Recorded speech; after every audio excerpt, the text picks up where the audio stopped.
Form हुई थी। ठीक, तो देखो सबसे पहले हमने क्या पढ़ा था, किसने दिया था सबसे पहले कॉन्स्टिट्यूएंट, इधर मत देखो कंफ्यूज हो जाओगे, किसने दिया था सबसे पहले कॉन्स्टिट्यूएंट असेंबली के लिए, किसने आइडिया दिया था सबसे पहले, किसने सबसे पहले किसके मन में आया था, किसके मन में आया था, M N Roy, M N से मतलब मन, इसलिए मैं किसके मन में आया मतलब एम एन है ना, जवाहरलाल नेहरू जी को अपन जलन लिख रहे थे JLN शॉर्ट में, है ना, तो ऐसे याद कर लिया करो कि सबसे पहले किसके मन में आया मतलब M N, M N short में मतलब मन समझ लो कि मन टाइप का लगता है। ठीक है, किसके मन में आया था, एम एन रॉय। बट यहाँ आप लोग देख रहे होगे कि यहाँ पे क्या लिखा है, प्रोवाइडेड बाय बाल गंगाधर तिलक। ठीक है, तो ये क्योंकि बहुत पहले की बात है इसलिए इसको ज्यादा कंसीडर नहीं करते। अगर क्वेश्चन में ये पूछे कि the idea of for a constituent assembly for drafting a constitution for India was first provided by, और ऑप्शन में रहे ए बाल गंगाधर तिलक, बी MG रानाडे, ठीक है, सी महात्मा गांधी या डी सुभाष चंद्र बोस, तो आंसर में बाल गंगाधर तिलक रहेगा। ठीक है, बट वो ये क्वेश्चन नहीं पूछेगा, इसके बिल्कुल rare of the rarest chances है कि ऐसा पूछे, वो सीधा अगर पूछेगा तो उसमें एम एन रॉय साहब का नाम रहेगा, तो फिर हमारा आंसर क्या रहेगा, एम एन रॉय। इसलिए इनको याद रखो चाहे ना रखो, इनको जरूर याद रखना। ठीक है, तो फिर अपन ने देखा था 1934 में किसने दिया था सबसे पहले, एम एन रॉय ने, है ना। ठीक है, और इंडियन नेशनल कांग्रेस ने कब दिया था, जस्ट एक साल बाद ही, ये लिखा हुआ है यहाँ पे, जस्ट हाँ ये 1935 कहाँ गया, ठीक है हाँ ये 35 राइट। तो 1935 में इंडियन नेशनल कांग्रेस ने बोला था, है ना। एम एन रॉय तो इंडियन नेशनल कांग्रेस से नहीं थे, ये तो कम्युनिस्ट पार्टी के लीडर थे। इंडियन नेशनल कांग्रेस क्योंकि सबसे बड़ी पार्टी थी उस टाइम पे, इसलिए इनकी बात हमेशा हर कोई सुनेगा। तो इंडियन नेशनल कांग्रेस ने इस कॉन्स्टिट्यूएंट असेंबली की बात कब की थी, 1935 में। ठीक है, फिर अपन ने देखा था कि यार ये जो अपन तो डिमांड कर रहे थे, उन लोगों ने कब इसको एक्सेप्ट करा, 1940 में आया था ना, एक प्रपोजल आया था जिसको क्या दिया, नाम दिया था अपन ने, ये ऑगस्ट ऑफर बोला था, है ना। इस अगस्त ऑफर में पहली बार ब्रिटिशर्स ने मान लिया था कि हाँ एक आप लोगों की भी एक कॉन्स्टिट्यूएंट असेंबली हो जो अपना कॉन्स्टिट्यूशन खुद फ्रेम कर सके। ठीक है, इतना क्लियर है। देखो अब आगे, है ना,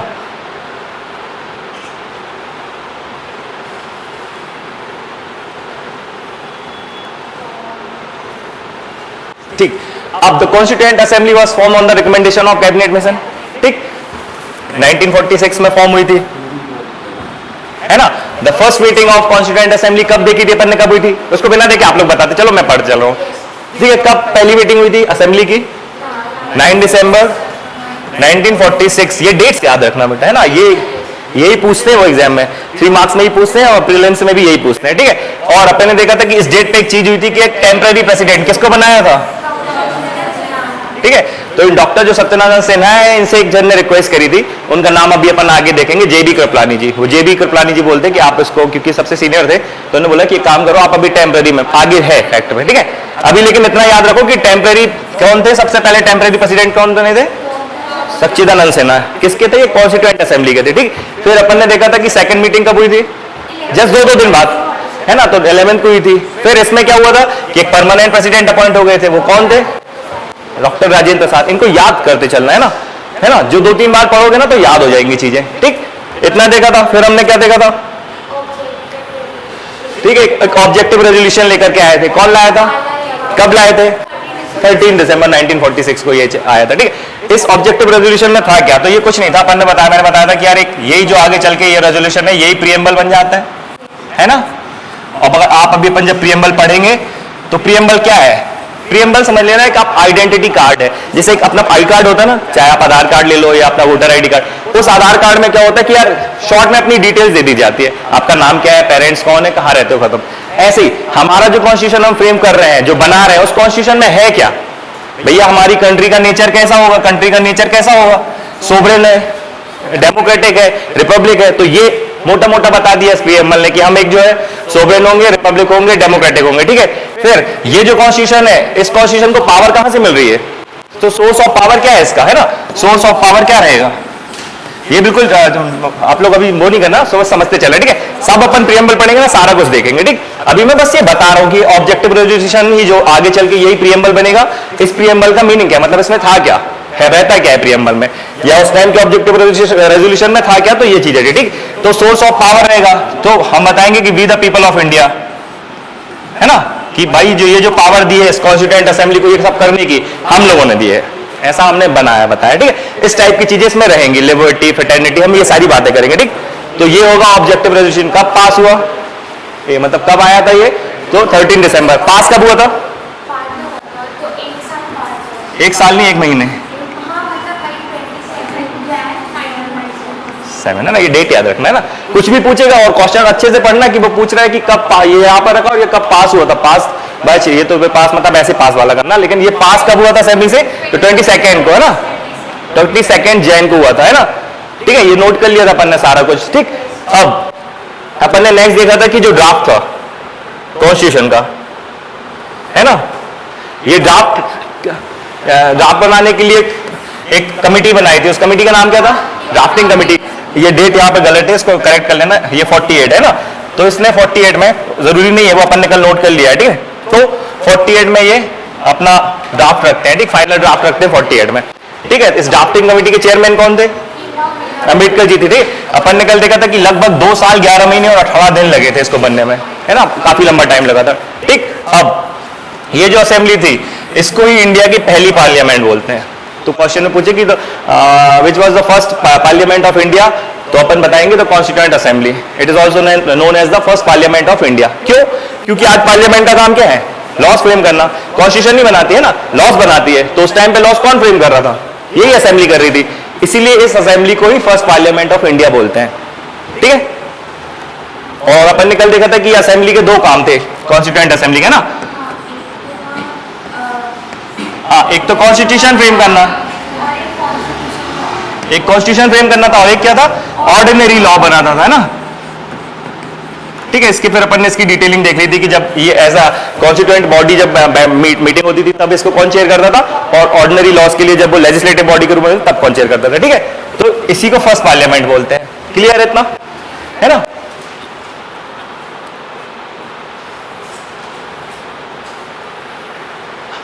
ठीक, अब देखो सबसे इंपॉर्टेंट है इन, ये तो ड्राफ्टिंग कमिटीज ने अपना ड्राफ्ट बना के दे दिया फाइनली। ये ड्राफ्ट इनने दे दिया था अपना, समझ लेना आप।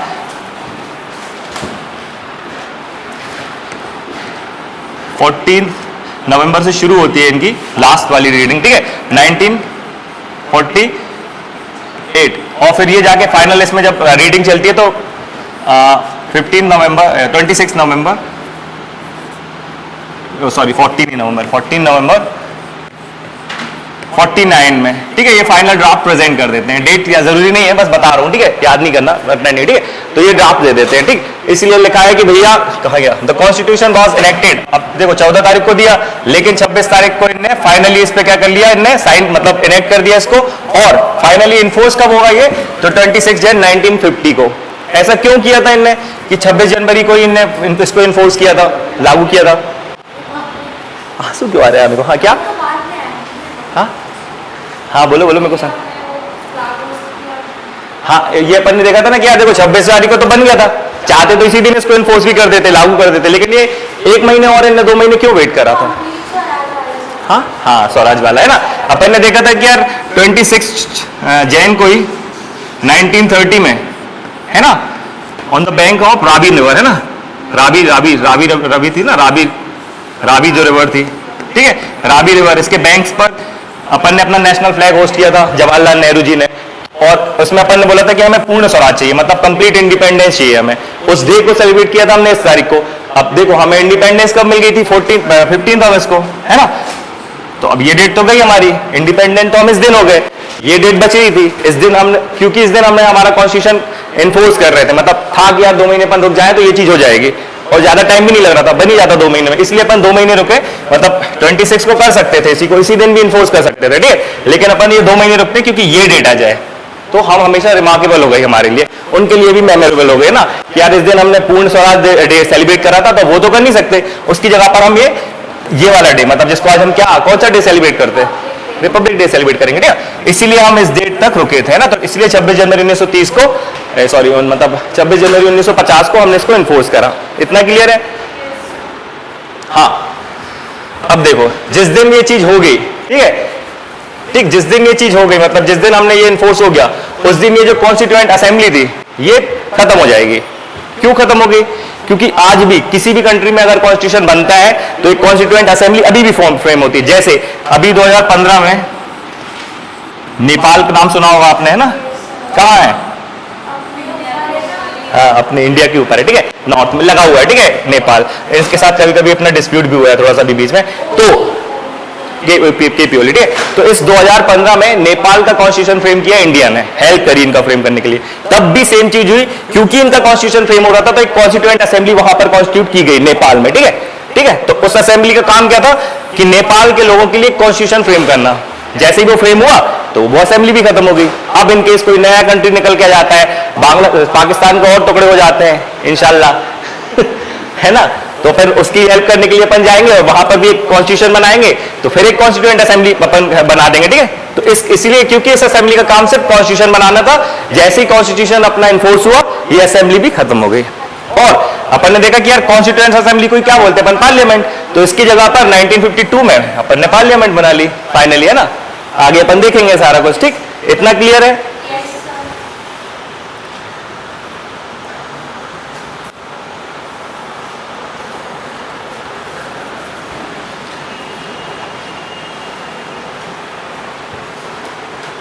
हाँ, अब देखो कुछ फंक्शंस थे जो इस असेंबली ने परफॉर्म किए थे, ठीक। वो कौन कौन से फंक्शन थे, ठीक है। जैसे एक ऑर्डिनरी लॉ फ्रेम मतलब बनाना, ठीक है, इनेक्ट करना, ऑर्डिनरी लॉ यही कर रहे थे, ठीक है। और अब ये डेट नोटिस करना, ये आप लोगों ने नहीं करी थी ना। नेशनल फ्लैग इनने अडॉप्ट किया किस डेट को, तो 22 जैन 1947 को, ठीक है। ये जैन है, सॉरी जुलाई है ये, ठीक है, जुलाई मतलब 22 जुलाई 1947 में। पूछते हैं कि यार एग्जाम में कि नेशनल फ्लैग को कब अडॉप्ट किया गया, कॉन्स्टिट्यूएंट असेंबली के द्वारा। तो ये डेट याद रखना, 22 जुलाई 1947, 22 जुलाई 1947, ये याद कर लो, आप लोग नोट कर लो इसको, है ना। ये आपने अपन ने नोट नहीं करी थी, ठीक है। तो उसी फैक्ट में आप लोग इसको लिख लेना।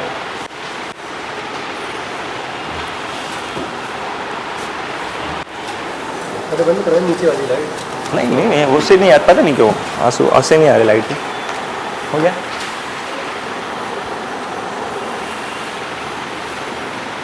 ठीक है, ये कुछ डेट्स है ना, फैक्चुअल चीजें, इनको आप नोट कर लो कि यार नेशनल एंथम कब अडॉप्ट करा, ठीक, फिर नेशनल सॉन्ग कब किया, राजेंद्र प्रसाद को अपन ने प्रेसिडेंट कब इलेक्ट किया। ये एग्जाम में पूछते हैं, वो कभी भी नहीं भी पूछे तो हमें पता रहे इतना एटलीस्ट, है ना।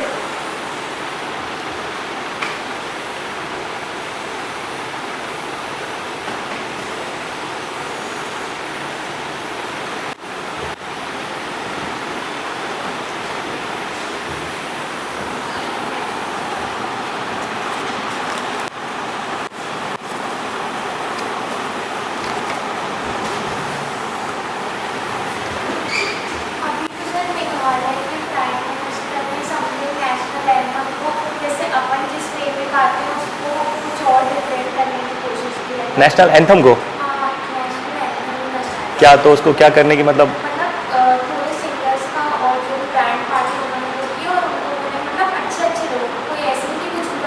हाँ अच्छा, उसको अलग वे में प्रेजेंट करने की कोशिश की है। अच्छा चलो अच्छा है, फ्रंट पेज पे ही, ठीक है। तो वो स्टेट का नाम याद रखना है ना कि किस स्टेट ने किया है। देखो ये क्वेश्चन जरूरी नहीं, अभी तो आपको बैठना नहीं है पेपर देने, लेकिन 2 साल 3 साल बाद भी पेपर दोगे ना तो ये आज की न्यूज वो करंट बना के तब पूछ लेता है। तो कुछ भी पढ़ रहे हो सुन रहे हो ना, उसको भूलना नहीं, वो कभी भी आएगी एग्जाम में, तब बननी चाहिए आपको। और नहीं याद आती ना तो बहुत खराब लगता है। इतना नोट कर लिया सारा, ठीक है। 8 had 11 सेशंस, ठीक है। इतना बस लिख लो कि सेशन पूछ ले कभी कितने हुए, तो 11 सेशन हुए थे टोटल 11 सेशन हुए थे, ठीक। और फिर आखिरी बार ये मीट के होता है वही अपना 25-26 जनवरी को 1950 में, क्यों, फाइनली साइन करने के लिए, ठीक। इसको बस इतना नोट है, आगे का नहीं करना है, तो पता है अपन को 2 साल 11 महीने काय के लिए एसी ऑफ करना है।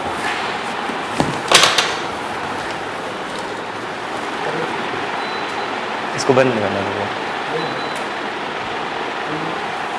नहीं हुआ सर, हो गया ठीक है। कितनी कंट्रीज को हमने विजिट किया था, बहुत सारी।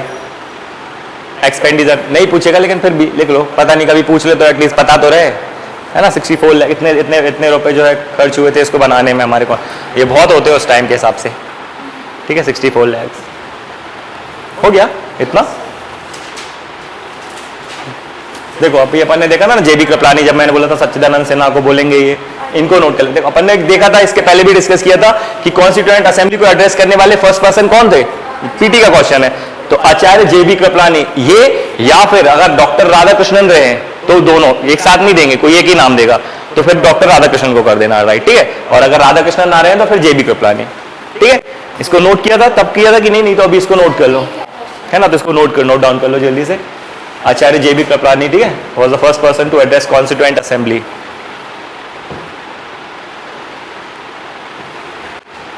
बस इतना करना, ये सब मत करना, है ना? कि ये तो आप समझ लो, नहीं भी समझ लो कोई दिक्कत नहीं है कि सच्चिदानंद सिन्हा से बोला था, इनने रिक्वेस्ट की थी कि आप करो, take the chair and invited him to take provisional chairman of constituent assembly, ठीक है? ये जरूरत नहीं है, बस इतना कर लेना, ठीक है? हो गया इतना? राजेंद्र प्रसाद जी को अपन ने देख लिया, है ना, कब अपॉइंट हुए थे, और ये इंडिया के फर्स्ट प्रेसिडेंट बने, ये तो पता है, इसको नोट डाउन करने की जरूरत नहीं है, ठीक है? फिर ये दो नाम इंपॉर्टेंट, इनको याद कर लेना, VT कृष्णमाचारी और HC मुखर्जी। ये दो वाइस प्रेसिडेंट थे, इनको अपन ने देखा था, है ना, असेंबली को। करो इन दोनों के नाम जल्दी से नोट डाउन करो, VT कृष्णमाचारी और HC मुखर्जी।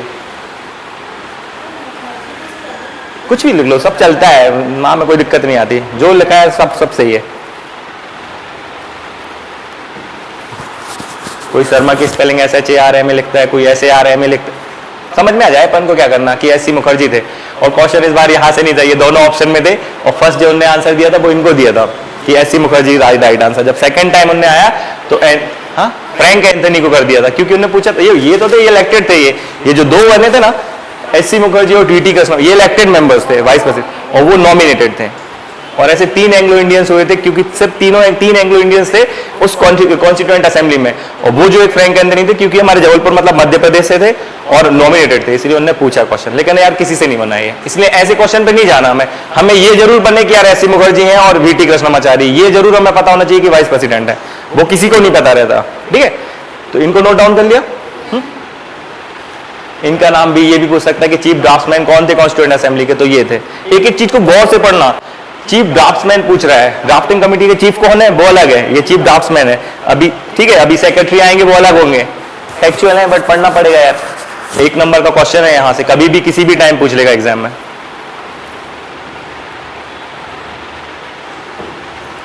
ठीक है, इनको कर लिया नोट डाउन। हाँ, इसको लिख लेना है ना। मैं फिर कंफ्यूज हो जाता हूँ, क्या अपना नाम क्या है? श्रेयांश, शुभांशु, हाँ शुभांशु, है ना? तो इसको नोट कर लेना, ये छोड़ो, ये भी कोई काम करनी है, अपन देख चुके हैं ड्राफ्टिंग कमेटी का पूरा सब कुछ, है ना?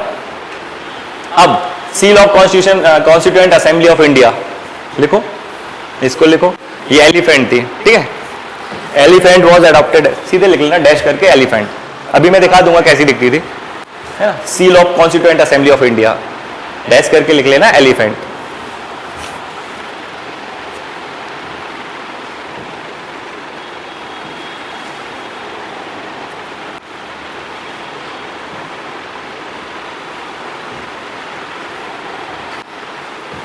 हो गया, इस चीज को नोट कर लेना। ये अपन जब हिंदी पढ़ेंगे ना, उसमें फिर पढ़ेंगे, हिंदी में तो ये पढ़ना पड़ता है, बट फिर भी अभी आपको मोटा मोटा पता रहे कि हमारी कॉन्स्टिट्यूएंट असेंबली ने, ठीक है, ऑफिशियल लैंग्वेज के रूप में किसको लिया था, ठीक है, अडॉप्ट करा था, तो हिंदी को किया था, ठीक है? अब हिंदी की स्क्रिप्ट क्या होती है, तो देवनागरी होती है, ठीक है? देवनागरी स्क्रिप्ट में हिंदी को अडॉप्ट किया as a official language of हमारे कॉन्स्टिट्यूशन, ठीक है, रिपब्लिक ऑफ इंडिया।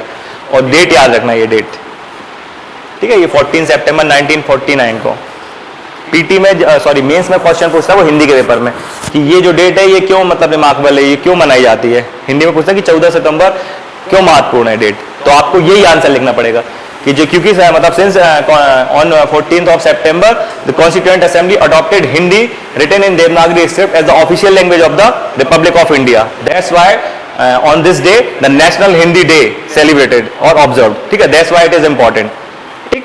तो 14 सितंबर जस्ट अभी निकला है ना, अपन ने हिंदी दिवस विश भी किया था एक दूसरे को, इसलिए 14 तारीख याद रखना है ना, ये 14, ठीक होगी? ये तो लिखा है आगे, ठीक है सब? हाँ, आराम से कर लेना आप लोग नोट, है ना?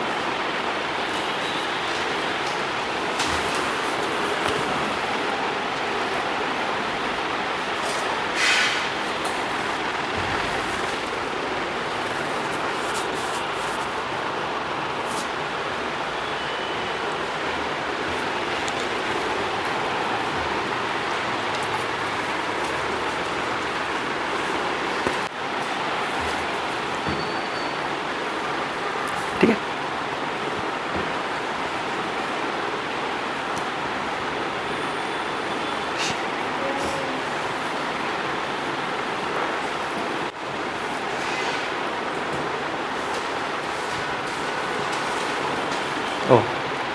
हो गया। देखो अपन ने देखा था कि दो काम कर रही थी, ये डेट याद नहीं करना, बस डिस्कस कर ले रहा हूं, ठीक है, नहीं पूछेगा। अपन ने देखा था कि कॉन्स्टिट्यूएंट असेंबली दो काम करती थी, कॉन्स्टिट्यूशन वाला और एक ऑर्डिनरी लॉ। ऑर्डिनरी लॉ बनाएगी जब तो एज ए लेजिस्लेटिव असेंबली के रूप में बैठती थी वो, उसको चेयर कौन कर रहे थे तब? जीबी मावलंकर जी। तो कब उसकी फर्स्ट मीटिंग हुई थी, तो ये डेट है, मत याद करो, हम जस्ट बता दे रहे हो, ठीक है, कोई काम करनी है। अब ये इंपॉर्टेंट है, ये इसको इंपॉर्ट करो, जिस दिन पेपर में, जिस दिन एग्जाम में आ जाइए, grammar of anarchy, the speech known as grammar of anarchy was made by, option रहेंगे A doctor Bhimrao Ambedkar, B अपना सुभाष चंद्र बोस, या सी जवाहरलाल नेहरू, या डी महात्मा गांधी, है ना। तो मोस्ट इंपॉर्टेंट क्वेश्चन है, जिस दिन एग्जाम में वो पूछ ले, नहीं भी पूछे तो हमें पता रहना चाहिए कि ये थी क्या। अभी बताता हूं इसकी कहानी, इसको पहले नोट डाउन करो आप लोग, ठीक है।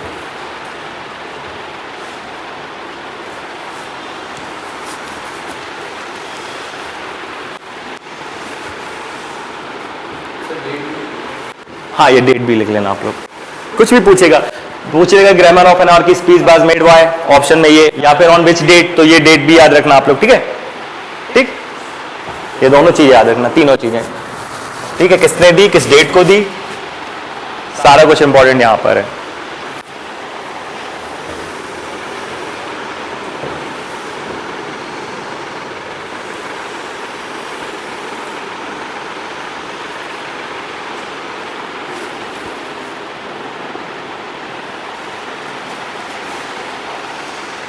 हो गया। अब इसकी कहानी सुने, बड़ी इंटरेस्टिंग। ये मीनिंग क्या है भैया, ग्रामर ऑफ है क्या, ये कुछ नहीं है। देखो जब क्या हुआ, ये 25 नवंबर 25 को ये लोग मिले कॉन्स्टिट्यूएंट असेंबली में, नेक्स्ट डे 26 को अपन ने देखा इनेक्ट कर दिया उसको साइन करके, ठीक है। तो इस दिन जब ये मतलब मीटिंग हो रही थी इनकी असेंबली की, तो अंबेडकर जी ने ग्रामर ऑफ अनार्की अपना स्पीच दिया, उसमें उन्होंने ग्रामर ऑफ अनार्की बोला। ये क्या था, इनने बोला, अंबेडकर जी ने बोला कि भैया देखो, अभी तक हमारे ऊपर ब्रिटिशर्स रूल कर रहे थे, अब हम हो गए इंडिपेंडेंट, तो अब तक जो हमारा सिस्टम चलता था, देखो कितनी अच्छी बात बोली उन्होंने, ठीक है। अब तक हमारा जो सिस्टम चलता था वो कैसे चलता था, हम ब्रिटिशर से कैसे अपनी डिमांड फुलफिल कराते थे, तो हम क्या करते थे, या तो सत्याग्रह करते थे, है ना, होता था सत्याग्रह करते थे गांधी जी, या फिर गांधी जी ने शुरू किया नॉन कॉपरेशन मूवमेंट, ऐसे जैसे मूवमेंट भी शुरू है ना, नॉन कॉपरेशन मूवमेंट जैसे मूवमेंट शुरू किए, या फिर सिविल डिसोबीडियंस वाले मूवमेंट चलाए ना, ये चीजें भी करें, या फिर हमारे कुछ जो एक्सट्रीमिस्ट थे वो कुछ रेवोल्यूशनरी मूवमेंट भी कर रहे थे, कुछ मतलब चीजें करते थे ना, ये सारी चीजें करते थे रेवोल्यूशनरी, ठीक है, ये सब चीजें करते थे, इस तरीके से अपनी डिमांड फुलफिल कराते थे वो लोग, ये सारी चीजें कर करके। लेकिन ये कब की बात थी, जब हम कॉलोनी हुआ करते थे ब्रिटिशर्स की, तब हमारा ये करना बनता था। लेकिन अब हम हो गए इंडिपेंडेंट और हमने अपने लिए कॉन्स्टिट्यूशन बनाया है, इसलिए अब ये सारी चीजें नहीं करना।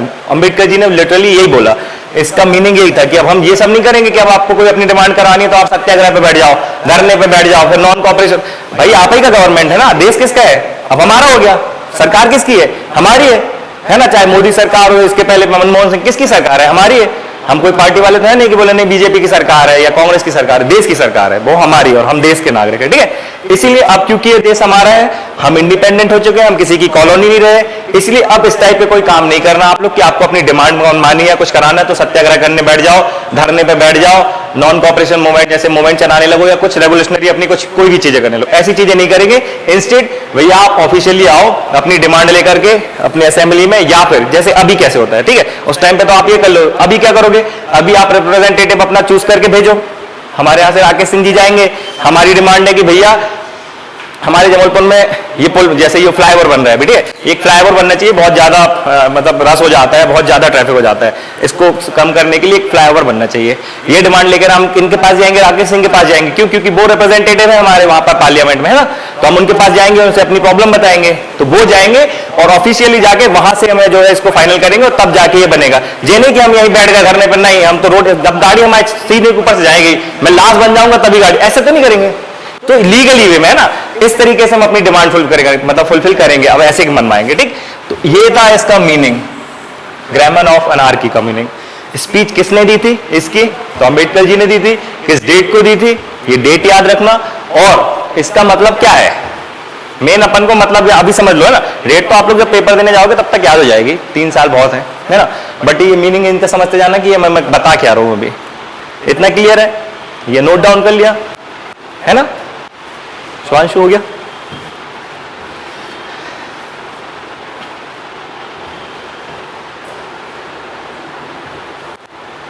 हाँ देखो, अब ये तो 19 दिन एडिट कर दिया, इन्फोर्स हुआ तो अपन देख रहे हैं कि यार 26 जैन 1950 में हुआ था। तो कभी एग्जाम में पूछ ले, वैसे नहीं पूछेगा, अगर फिर भी पूछ ले तो भाई कितने मेंबर्स ने इसमें साइन किए थे यार, पीटी पीएससी वो कुछ भी पूछता है लिटरली ना। तो इन 284 मेंबर्स को याद रखें कि इन 284 मेंबर्स ने जिस दिन हमारा कॉन्स्टिट्यूशन इन्फोर्स हुआ उस दिन उस पर साइन करने वाले मेंबर्स कितने थे, नंबर ऑफ मेंबर्स, तो 284 मेंबर्स थे, ठीक है? ये नंबर को याद रखना। अब इतने क्यों थे, बाकी कहां गए थे? तो देखो, अपन ने देखा था जब कॉन्स्टिट्यूएंट असेंबली सबसे पहले बनी थी तब कितने मेंबर्स थे, 389 थे, है ना? बट फिर हो गया पार्टीशन, तो पार्टीशन हो गया तो कुछ मेंबर चले गए पाकिस्तान। अब इन मेंबर्स में से कितने बच गए, तो इन मेंबर से तब उस टाइम बच गए थे हमारे इंडिया में 299 मेंबर्स, ठीक है? तो अब इन 299 मेंबर्स में से 284 मेंबर्स ने इन पे साइन किए थे। कुछ लोग अपनी कुछ प्रॉब्लम की वजह से ना आ पाए हो, इल हो, पास हो गए हो, खत्म हो गए, जो भी रहा। अपन ने देखा ना कि कुछ ड्राफ्टिंग में जब कमेटी देख रहे थे तो कुछ बीमार हो गए थे, कोई किसी की डेथ भी हो गई थी, है ना? तो इस टाइप से कुछ हुआ होगा, है ना? तो ये नंबर्स याद रखना कि 284 मेंबर्स ने साइन किए हैं।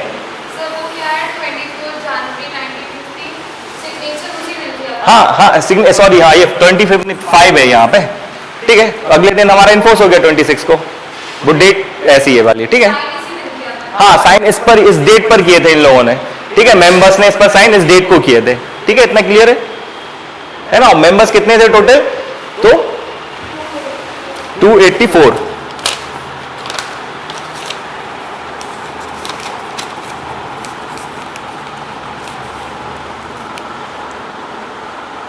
सॉरी ये डेट करेक्ट है यार, 24 ही है, सॉरी। हाँ इसको 24 ही कर लेना। हाँ हाँ 26।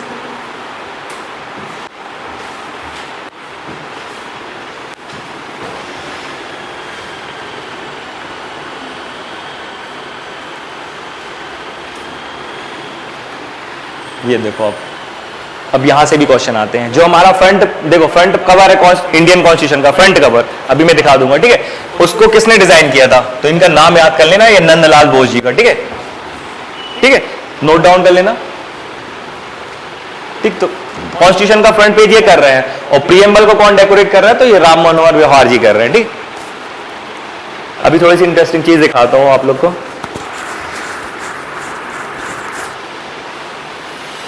ठीक है? दोनों पॉइंट्स याद कर लेना, मतलब नोट डाउन कर लेना, ठीक है? और सबसे इंपॉर्टेंट चीज तो देखो ये कहाँ के हैं, ये इस बार जब आ जाए पेपर में, अब जिस दिन पेपर में आ जाए ये पीएससी के पेपर में, किसने किया है, ये इनने किया है। और ये है कहां से, जबलपुर से हैं। एंथोनी फ्रैंक एंथोनी पूछा था वो कहां से थे, और अपने जबलपुर से थे, इसीलिए ये जिस दिन पेपर में आ जाए, है ना?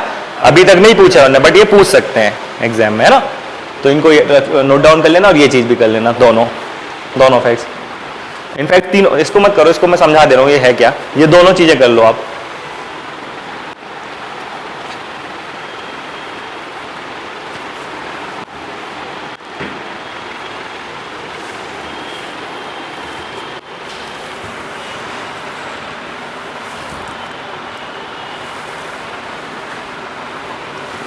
कर लिया, ऐसा दिखता है ये, सॉरी एक सेकंड,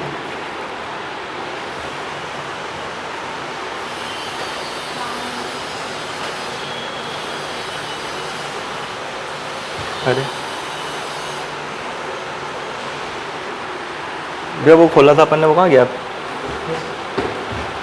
वो जो पीडीएफ था ना, नहीं पीडीएफ किस में होगा, नोट्स में होगा, अच्छा उसमें है, ठीक है? हाँ ये आ गया, हो गया, दोनों कर लिए नोट डाउन, ठीक है? इनको अच्छे से याद रखना, ठीक? तो जो हमारा कॉन्स्टिट्यूशन था ना, ये टाइप नहीं किया था किसी ने, प्रिंट नहीं हुआ था, इसको हैंड रिटन था, ठीक है? हाथ से लिखा था। किसने लिखा था, प्रेम बिहारी नारायण राय यादव जी ने, इनने लिखा था, ठीक? एक से नहीं नाम लगते इनके, प्रेम बिहारी नारायण, राम मनोहर, इसलिए कंफ्यूज नहीं होना वहां पेपर में कि वो पूछ क्या रहा है क्वेश्चन में, बहुत अच्छे से देखना, है ना? हमें पता सब रहता है, बट हम कंफ्यूज होकर गलत कर देते हैं क्वेश्चन।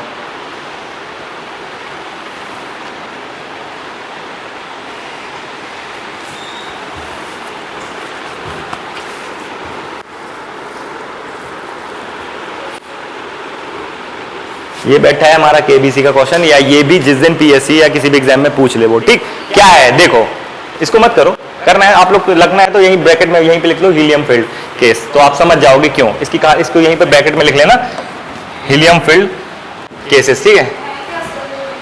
हाँ मैं बता रहा हूं ना, आपने इतना कर लिया नोट डाउन, ये वाली लाइन की ना, हैंड रिटन एंड कैलीग्राफ्ड बाय प्रेम बिहारी नारायण रायचंद्र जी, है ना। अब देखो अपन ये देख रहे हैं इसी पॉइंट में कि यार ये जो था हैंड रिटन था, टाइप तो किया नहीं था, प्रिंट तो निकला नहीं था इसका, उस टाइम पे इनने हैंड हाथ से लिखा था, कैसे लिखा होगा, तो वो जो पेन आते थे उसमें इंक रहती थी, ब्लैक इंक यूज करते थे, ठीक है, तो वो ब्लैक इंक से इनने लिखा। अब सोचो यार कॉन्स्टिट्यूशन ये हमारे पास ओरिजिनल एक ही, हर एक ओरिजिनल की बात अलग ही होती है, ये तब से एक ही, अभी तक एक ही रखा है, लेकिन तब से आज हमें 75 साल हो गए, ठीक है, हम 75th डे मतलब ईयर सेलिब्रेट कर रहे हैं, इसलिए गवर्नमेंट एक और प्रोग्राम चला रही है आजादी का अमृत महोत्सव, क्योंकि हमारे 75 साल होने वाले हैं ना नेक्स्ट ईयर। तो बिल्कुल याद रखना, ये जो भी मैं बोल रहा हूँ ना, किसी भी टाइम एग्जाम में पूछेगा, किसी भी दिन नहीं पूछे तो मैं पता रहे कि यार कोई भी पूछे कि यार अभी हमारे 75 मतलब 5 ईयर्स होने वाले हैं इंडिपेंडेंस के, कोई गवर्नमेंट कोई प्रोग्राम रन कर रही है क्या, तो आजादी का अमृत महोत्सव। और जिसके पहले मैंने बताया था कि नेशन फर्स्ट ऑलवेज फर्स्ट, वो क्या था, वो इस ईयर की इंडिपेंडेंस डे की थीम थी, है ना, कि नेशन फर्स्ट ऑलवेज फर्स्ट, दोनों चीजें क्लियर है, ठीक है। तो अब इतने साल हो गए, अब तब आप जब ये चीज हुई थी, इनने साइन किया था, ये कॉन्स्टिट्यूशन लिखा था, तब आप और हम तो थे नहीं, या हो सकता है आप में से कोई अम्बेडकर, हम में से कोई अम्बेडकर रहा हो, या जवाहरलाल नेहरू रहे हो, लेकिन आज तो हमें याद नहीं है कि हम पिछले जन्म में क्या थे। तो आज तो हमें मान लो हमें ये चीज देखने जानी थी कि यार हमें देखना है ओरिजिनल कॉन्स्टिट्यूशन कैसा दिखता था, ठीक है। तो अब क्योंकि ये हैंड्स हाथ से लिखा है, अभी भी पेन अपन जो यूज करते हैं वो इसमें इंक होती है, ये इंक इतने साल रखी रहती तो डेफिनेटली ऑक्सीजन के कांटेक्ट में आके ऑक्सीडाइज हो जाती है, और ये जो कुछ भी लिखा था वो खत्म हो जाता।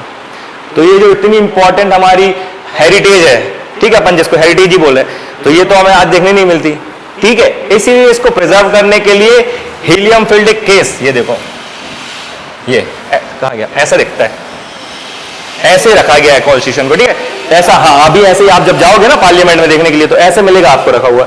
ये केस है, इस केस के अंदर एयर टाइट केस है, ठीक है, इसमें एयर नहीं जा सकती, और इसमें हीलियम रख दी गई है, ठीक है। तो कौन सी गैस अभी कभी वो पूछे तो अपन बता देना कि हीलियम फील्ड केस में रखी गई है, ठीक है, ये चीज हुई। अब इसकी भी कहानी है थोड़ी सी।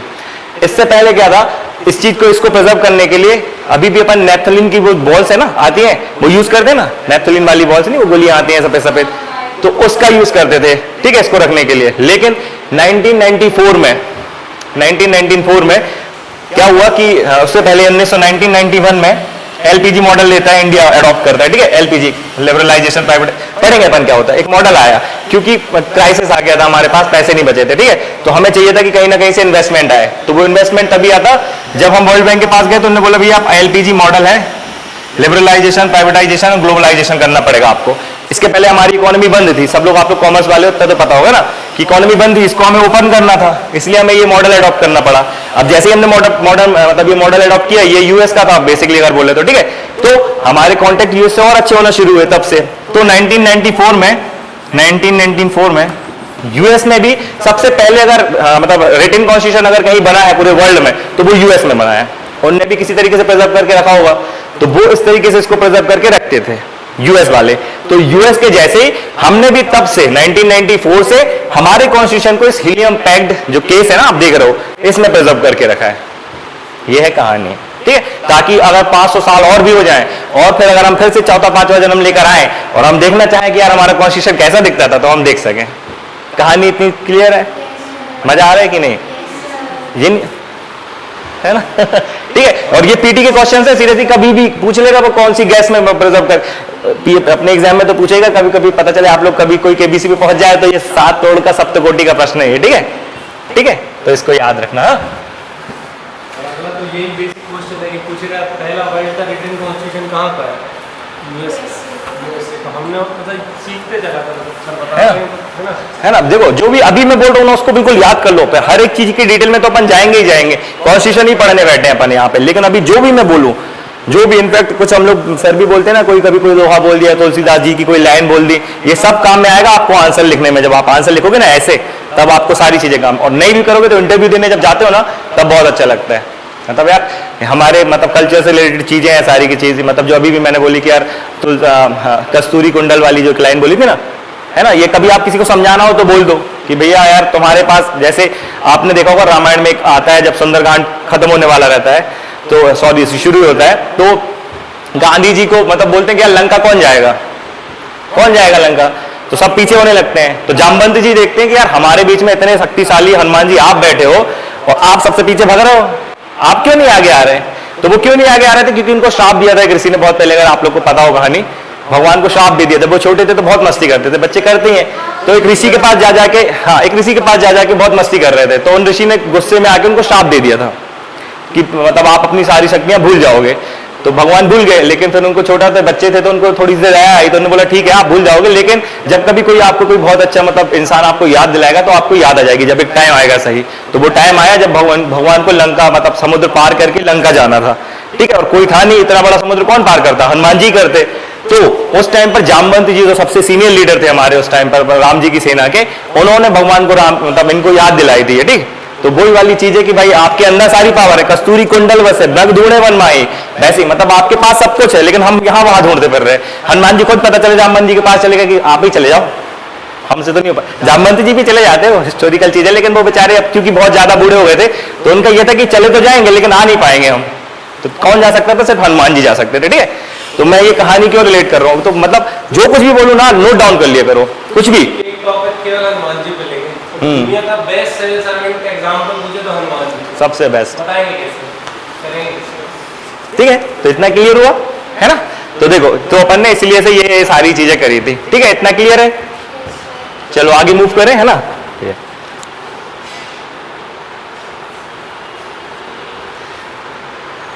ठीक है, ये देख लिया अपन ने किस में रखा है इसको। हाँ चलो ये हो गए इतने। अब कुछ मेरे पास भी हैं यहाँ पर, उसको आप लोग नोट डाउन कर लेना, ठीक है। थोड़े और हैं अभी, आप लोग को थोड़ा सा और चलेगा, मतलब अब थोड़े से फैक्ट ही हैं दो चार और, ठीक। जैसे HVR आयंगर, हाँ H.VRIYNGAR,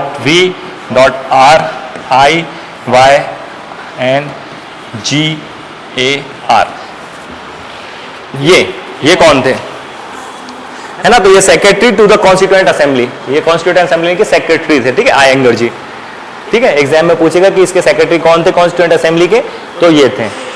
अब कोई नॉमिनेटेड रहे हो तो हमें तो नहीं मिले, अब वो उसी को मिलेंगे जो पेपर बनाएगा, लेकिन अगर वो बनाए तो एटलीस्ट हमें पता रहे, है ना। वो कभी मैच करने भी दे देगा, है ना। अम्बेडकर जी के उनके सामने लिख देगा chairman of drafting committee Ayyangar, secretary Prem Narayan Raizada, calligrapher, और कोई एक आध को अनमैच करके रख देगा। फिर हमसे पूछेगा कि बताओ इनमें से कौन सा करेक्टली मैच नहीं है या कौन सा मैच्ड है, तो ऐसे करके दे देगा। या सिंगल ही पूछ ले कभी कि सेक्रेटरी कौन थे कॉन्स्टिट्यूएंट असेंबली के, तो ये थे, ठीक है ना। इनको याद रखना। नेक्स्ट लिखना, SN मुखर्जी तो देख लिया अपन ने, है ना।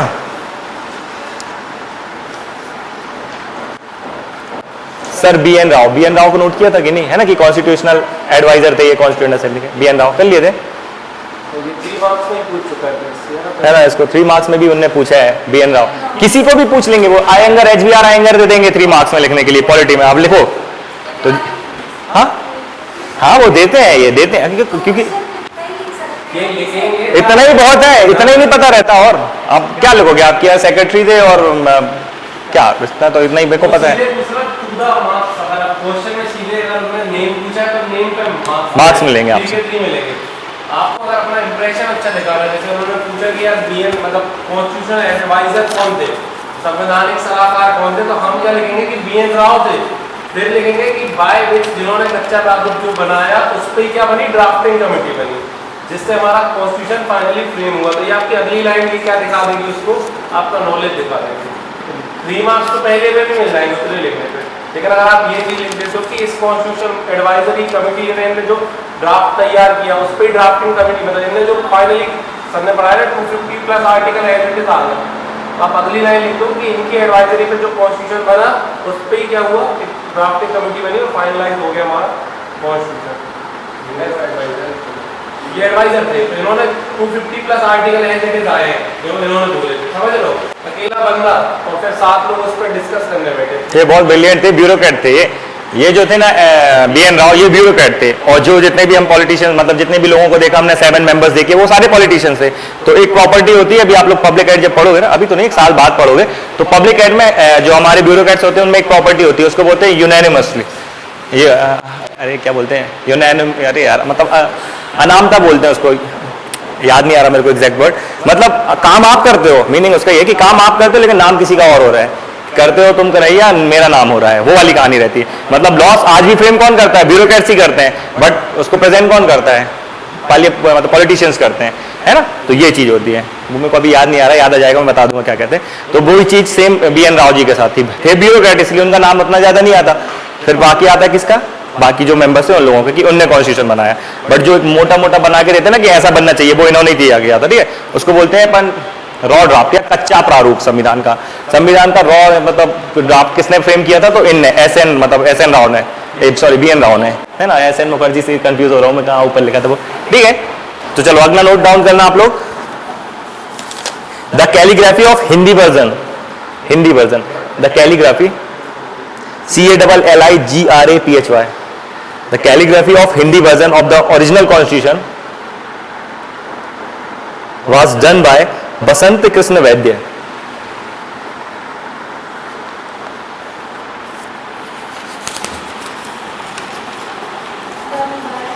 बसंत, हाँ बसंत, VAS, बसंत लो बसंत का मौसम आया, खुशियां जोली भर कर लाया। VA Basant, Basant V for victor, Basant V for bus, अब जस्ट V आप बसंत जैसे हिंदी में, आप हिंदी मीडियम से नहीं हो ना, बसंत के एक ही टाइप से लिखा जाता है बसंत, ऐसे ऐसे ही लिखते हैं। तो ये वाला बसंत इसलिए V आएगा, लेकिन अगर इसमें ये हो जाती है ऐसी लाइन, ये बा वाला बकरी वाला बा हो जाता है तो फिर B आ जाता, इसलिए क्योंकि अभी ये गायब है यहां से, इसलिए ये भी आएगा। VASANT Basant Krishna, Basant Krishna Vaidya.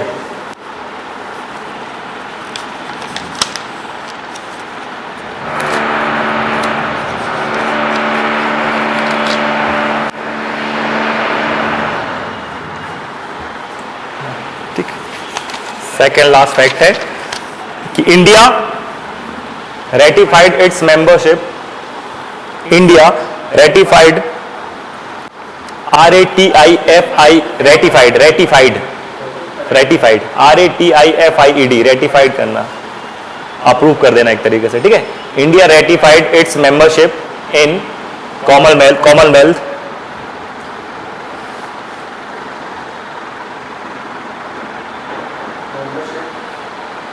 membership of the Commonwealth in May 1949, in May 1949, ठीक है। मई 1949 में इंडिया ने अपनी जो मेंबरशिप थी कॉमनवेल्थ की, उसको रेटिफाई कर दिया।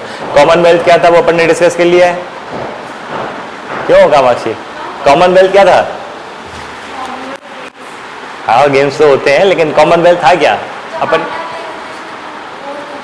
नहीं, अपन ने बताया था ना कि यार जब कॉलोनी था इंडिया, तो जितनी भी जो भी कंट्रीज, जैसे इंडिया जैसी बहुत सारी कंट्रीज थी ब्रिटेन के पास, कॉलोनी बने थे, तो ब्रिटेन चाह रहा था कि भाई आप लोग इंडिपेंडेंट हो जाओ, बहुत अच्छी बात है, लेकिन मैं चाहता हूं कि आफ्टर इंडिपेंडेंस हम सब एक पार्ट रहे, मिलकर मतलब अभी भी हम एक दूसरे से कनेक्टेड रहे। तो उसके लिए ग्रुप बनाया, ठीक है। उस ग्रुप का नाम था कॉमनवेल्थ ग्रुप, ठीक है। आज भी 53-54 मेंबर्स हैं उस ग्रुप में, ठीक है। इसलिए इंडिया भी उसका मेंबर बना। तो ये मेंबरशिप हमने कब रेटिफाइड की थी उस ग्रुप की, तो कब की थी? मई 1949 में। जब हम प्रीएम्बल देखेंगे तो इससे रिलेटेड एक चीज आएगी, तब मैं इसको फिर पूछूंगा और इसको फिर बताऊंगा। यूएन नहीं, एक ही कॉमन, यूएन कौन सा कॉमनवेल्थ होता है? नहीं, यूएन का देखो, यूएन की बॉडीज होती है, यूनाइटेड नेशन होती है एक जनरल असेंबली, एक होती है यूएन में, यूएनओ देखो सबसे पहले तो होता है यूएनओ सबसे, ठीक है। इस यूएनओ में बहुत सारी बॉडीज होती है, 5-6 बॉडी, सेक्रेटेरिएट होता है, ठीक है, यूएन इकोसॉक होता है, लेकिन उसमें दो सबसे इंपॉर्टेंट होती है, वो होती है, एक होती है हमारी यूएनएससी, इसको बोलते हैं यूनाइटेड नेशन सिक्योरिटी काउंसिल, और एक होती है हमारी UNGA, United nation general assembly. तो जितनी भी कंट्रीज हैं, जितनी भी वर्ल्ड में कंट्रीज हैं जिनको सोवरेन, जो सर इतनी देर से चला रहे थे आप लोग को पढ़ाते टाइम, और इसका मीनिंग और क्या होता है अभी हम पॉलिटी में देखेंगे, ठीक है। जितनी भी सोवरेन कंट्रीज हैं वो सारी इस यूएनजीए का पार्ट होती हैं, सारी। अराउंड 194 मेंबर्स हैं अभी इसमें, ठीक है, ठीक है, ठीक। और ये जो यूएनएससी है इसमें टोटल 15 मेंबर्स होते हैं, 15 मेंबर बॉडी होती है, ठीक, सिर्फ 15 मेंबर्स। इन 15 में से भी 5 होते हैं परमानेंट, नोट डाउन नहीं करो ये सब, जब अपन देखेंगे तब मैं भी बता रहा हूं क्योंकि बात निकल आई, ठीक है। इस 15 मेंबर्स में 5 होंगे परमानेंट प्लस 10 होते हैं नॉन परमानेंट। इसीलिए अभी इंडिया को चेयरमैन मिली थी, चेयरमैनशिप मिली थी इसकी, इसी की यूएनएससी की। क्यों? क्योंकि इंडिया अभी जस्ट सितंबर निकला ना, सॉरी अगस्त निकला है, अभी सितंबर चल ही रहा है, हाँ अभी भी पार्ट है। अभी इंडिया जो चेयरमैन है ना इसका, इंडिया ही चेयर कर रहा है इस यूएनएससी को, ठीक है। तो ये जो 5 परमानेंट मेंबर्स होते हैं ये सारी डेवलप्ड नेशन है, जितने भी कंट्रीज, यूएस हो गया, यूके हो गया मतलब ब्रिटेन है ना, फ्रांस, अपना रसिया और चाइना, 5 मेंबर्स हैं इस परमानेंट। ये हमेशा 5 रहेंगे, इसलिए हमेशा रहते हैं परमानेंट मेंबर्स हैं यूएनएससी के। और जो 10 नॉन परमानेंट मेंबर्स हैं ये इन जो बाकी जो इसके बचते हैं ना 194 मेंबर्स बचते हैं, उनमें से ही हर साल 1-2 साल के लिए, जैसे इंडिया को मिला है अभी इस नॉन परमानेंट में 2 साल के लिए रहेगा, ठीक है। 2021 और 2022 तक 2 साल इंडिया रहेगा। अब इस नॉन परमानेंट में जो 10 मेंबर्स हैं उनमें से एक इंडिया रहेगा, ठीक है। ठीक, तो ऐसे सर्कुलर बेसिस पे ऐसे घूमती रहती है, ठीक, हर एक कॉन्टिनेंट से। तो ये होता है कॉमनवेल्थ सिर्फ एक ही चीज है, एक ही चीज होती है, वो कॉमनवेल्थ ग्रुप होता है। ऐसी है, ये ग्रुप ही बनाया था किसने? ब्रिटेन ने ही फॉर्म किया था, ठीक। क्यों किया था? तो वो चाह रहा था कि भाई जितने भी इंडिपेंडेंस के बाद जो सारी कंट्रीज हैं आपस में एक दूसरे के कांटेक्ट में रहे, है ना। जैसे अपन किसी को छोड़ के जाते तो नंबर नहीं एक्सचेंज कर लेते कि भाई ठीक है आप जा रहे हो जहां, लेकिन कम से कम कांटेक्ट में रहना, है ना। इसी तरीके से अपना कल्चर प्रोग्राम एक्सचेंज करते रहेंगे, एक दूसरे से मिलते रहेंगे, कल के दिन कुछ होगा तो एक साथ हम खड़े रहेंगे। ग्रुप दिखता है बड़ा, कोई अपनी बात रखनी हो तो कॉमनवेल्थ के मेंबर्स की मीटिंग हो रही है, ठीक, सब पढ़ेंगे अपन ये कॉमनवेल्थ क्या है, कितने मेंबर्स है, कैसी मीटिंग होती है, क्या होता है, ठीक है। अभी हाल के लिए इतना, क्योंकि अभी ये निकल के आ गया तो इसलिए अपन ये समझ रहे हैं, राइट, इतना ठीक है, ठीक है। इस कॉमनवेल्थ का मेंबर है इंडिया। इस मेंबरशिप को कब रेटिफाई किया हमने? तो मई 1949 को किया। अभी इतना क्लियर है ना? भूलोगे तो नहीं? भूल तो जाओगे भूल जाओगे कोई बात नहीं, रिवीजन करना याद रहेगी, है ना। टाइम है अभी पेपर के लिए, लेकिन कोशिश किया करो कि यही याद हो जाए, क्योंकि पेपर के टाइम नहीं मिलता अपन को रिवीजन करने का, है ना। इसलिए जितना जल्दी जितना ज्यादा हो सके ना उसको अभी आगे करते चलना, ठीक है। ठीक, इतना हो गया। चलो, तो अपना लगभग मोटा मोटा जो था ना कि कुछ फैक्ट वाली चीजें वो ऑलमोस्ट हो गई हैं, ठीक है। कुछ थोड़ी सी और फैक्चुअल टाइप की हैं, वो अभी अपन जब आगे पढ़ेंगे तो बता देंगे, जो पीटी में पीएससी में पूछ सकता है। जैसे जो ये असेंबली बनी थी, ठीक है, इस असेंबली में उस टाइम पे मध्य प्रदेश तो होता नहीं था, ठीक है। एक सेंट्रल प्रोविंस और विरार चलता था, मालवा रीजन अलग चलता था, ऐसा चलता था पूरा मध्य प्रदेश। अब अपन मध्य प्रदेश की हिस्ट्री देखेंगे ना, रीऑर्गेनाइजेशन ऑफ मध्य प्रदेश देखेंगे, तब अपन उसमें देखेंगे कि मध्य प्रदेश एक्चुअल में उस टाइम पे कैसा हुआ करता था जब ब्रिटिशर्स रूल करते थे हमारे यहाँ, ठीक है। तो इस मध्य प्रदेश में जो आज का मध्य प्रदेश है, जैसे उसकी बहुत सारी अपन ने देखी थी प्रिंसली स्टेट्स, जैसे मैंने आपको बताया था भोपाल हो गई, है ना, ग्वालियर हो गई, इंदौर हो गई, ये प्रिंसली स्टेट्स हुआ करते थे। ये तब उस ब्रिटिश एम्पायर का पार्ट नहीं थे ये, है ना। प्रिंसली स्टेट्स का मैंने मैप भी दिखाया था और उस टाइम भी बताया था एग्जांपल देकर कि भोपाल जो अपनी प्रिंसली स्टेट है, वो मतलब भोपाल जो रियासत है वो प्रिंसली स्टेट हुआ करती थी। ऐसी ग्वालियर थी, ग्वालियर में सिंधिया रहते थे, आज भी ज्योतिरादित्य सिंधिया ग्वालियर में रहते हैं ना, वो का भोपाल की बेगम है। ये हिस्ट्री का पार्ट है, अपन हिस्ट्री में देखेंगे इसको, एमपी की हिस्ट्री जल्दी शुरू करेंगे, है ना। कोशिश ये रहेगी कि आप पहले लिए अपन चलते रहें, बट क्योंकि टाइम थोड़ा सा मिल नहीं पा रहा अपन को, इसलिए अपन शुरू नहीं कर पा रहे हैं। कल से पैसे भी अपन को कॉन्स्टिट्यूशन में 2 चीजें पढ़नी है, एक तो कमीशन पढ़ने हैं और एक जो मोटा अपना बेसिक जो कॉन्स्टिट्यूशन चलेगा वो अलग, है ना। देखो जितना ज्यादा रिवाइज करोगे ना उतनी ज्यादा चीजें, जितनी ज्यादा बार पढ़ लोगे जितनी ज्यादा। जनगण मन नेशनल एंथम क्यों याद है? क्योंकि हमने कई बार उसको बोला है। हमारा नाम क्यों याद है? हमने कई बार उसको बोला है। लेकिन शुभांशु का नाम मैं बार बार क्यों भूल जाता रहा? एक तो थोड़ा सा मेरे को कंफ्यूज हो जाता था नाम में, शुभांशु है ना, शुभांशु है ना, और क्योंकि सुना भी नहीं था यूनिक टाइप करने में उसका, है ना, तो मेरे को इसलिए उनका नाम याद नहीं रहता था। तो अब 2-3 बार बोला तो अब मैं कभी नहीं भूलूंगा। ऐसी पढ़ाई के साथ है, जितना ज्यादा रिवीजन करोगे उतनी ज्यादा टाइम तक याद रहेगी, ठीक। इतनी हो गई। अब जल्दी से अपन कॉन्स्टिट्यूशन का बेसिक देख लें कि है क्या, फिर कल से शुरू करते हैं, ठीक है। अब देखना, अरे कभी कभी ना हैंग कर जाता है और उसकी सटक जाती है कि बहुत पढ़ लिया ठीक है। तो इसको क्लोज करके चेक करते हैं एक बार, है ना।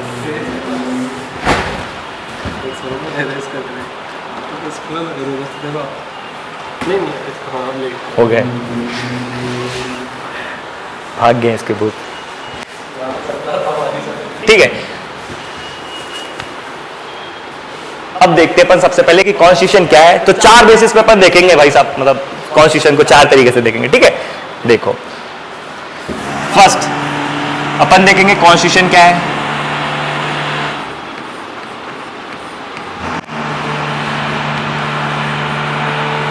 थोड़ा मैं इसको कलरफुल कर दूं, इसकी लाइट थोड़ी रंगीन बना दूं, ठीक है। सेकंड अपन देखेंगे कि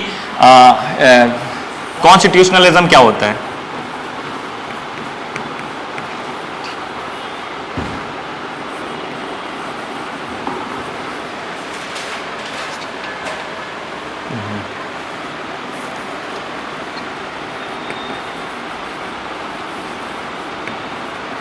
कई बार वर्ड्स दिमाग से स्किप हो जाते, लगता है लिख दिया और फिर ठीक है।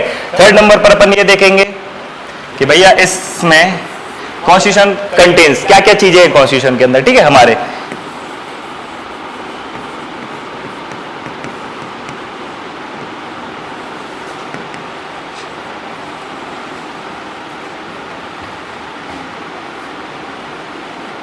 ठीक है, क्या क्या कंटेन करा है, और फिर हम देखेंगे चलो ये ले लेते, ग्रीन भी थोड़ी सी आ जाए, है ना, कि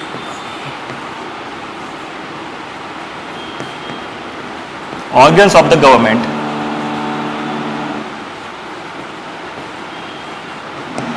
ठीक है, इन 4 बेसिस पे अपन इसको देखेंगे।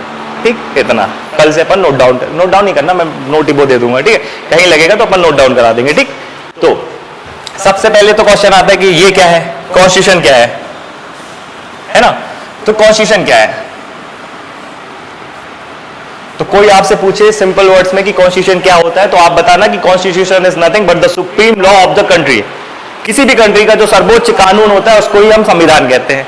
ठीक, supreme law of the country.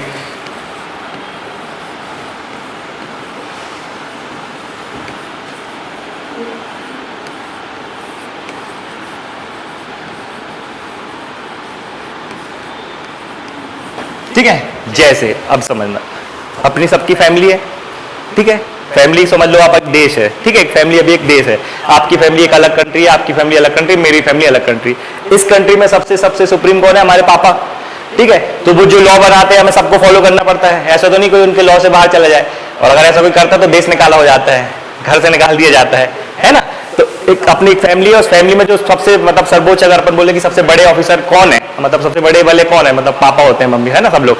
कई घर में मम्मी भी बहुत होती है कि भाई वो ही डोमिनेट करके रखती है। ठीक है, तो मम्मी ने या पापा ने जो रूल्स बना दिए वो सबसे सुप्रीम है, उनसे बढ़ के आपके रूल और हमारे नहीं वहां पे अप्लाई होते, जो उन्होंने बोल दिया वो फाइनल होता है। तो वैसे ही कंट्री के अगर अपन रिस्पेक्ट में देखें, कंटेक्स्ट में देखें, तो कंट्री का जो सबसे बड़ा लॉ होता है, ठीक है, बाकी सारे लॉ जो भी बनेंगे इसके अलावा, मतलब कॉन्स्टिट्यूशन के अलावा जो भी लॉज बनेंगे वो सब इसके सबऑर्डिनेट होंगे। जैसे कि भैया एक कानून है कि डाउरी से रिलेटेड, ठीक है, प्रोविजन ऑफ डाउरी कर रहे हैं, ठीक है, दहेज को निषेध करने वाला एक कानून है, या domestic violence, provision of domestic violence, ये एक कानून है।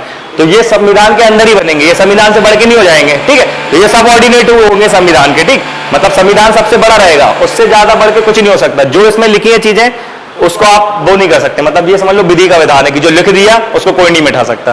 कि आपके साथ ऐसा होना, कहते हैं ना अपन किया है, वो तो विधि का विधान है यार, जहां शादियां लिखी हैं वो वहीं होती हैं, ऊपर वाला जोड़ी बनाता है और हम तो बस यहाँ पे कठपुतली मात्र है। तो ये वही है कि इसमें जो लिखा है उसको कोई चेंज नहीं करेगा, ये सुप्रीम है। ठीक है, जो अदर लॉज जितने भी बन रहे हैं उसके सबऑर्डिनेट ही रहेंगे। ठीक है, इससे ही पावर्स लेंगे एक तरीके से अपन ये देखो। ठीक है, इसके अकॉर्डिंग ही बनेंगे।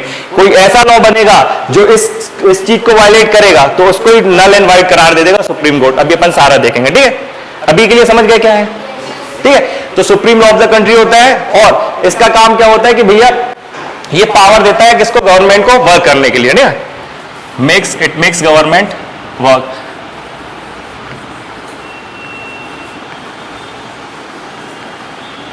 है ना, अब नोट डाउन नहीं करना, आप लोग समझते चलना। ठीक है, या लगे तो शॉर्ट में नोट डाउन करते चलना। ठीक, ये 2 चीजें करता है इंपॉर्टेंट। ठीक है, ये चीजें होती हैं इसमें। ठीक, इसके साथ साथ हम देखते हैं कि यार ये एक ना लिविंग डॉक्यूमेंट भी है। अब इसका क्या मतलब है, क्या मीनिंग है लिविंग डॉक्यूमेंट? लिविंग किसको बोलते हैं? जीता था जिसके वो कि कोई और, मतलब जिसमें ग्रोथ हो रही हो, जिसमें मूवमेंट हो रहा हो, जो ब्रीदिंग कर रहा हो, ठीक है, रेस्पिरेशन कर रहा हो, वो लिविंग कहलाता है। अब क्या हम देखें कि संविधान हमारा वो जो इसके केज में रखा है वो सांस ले रहा है वहां, या अपने आप बढ़ा जा रहा है, उसको और अपन और बड़े बड़े केज में रखते हैं, ऐसा कुछ हो रहा है क्या? फिर क्यों बोल रहे हैं कि लिविंग है?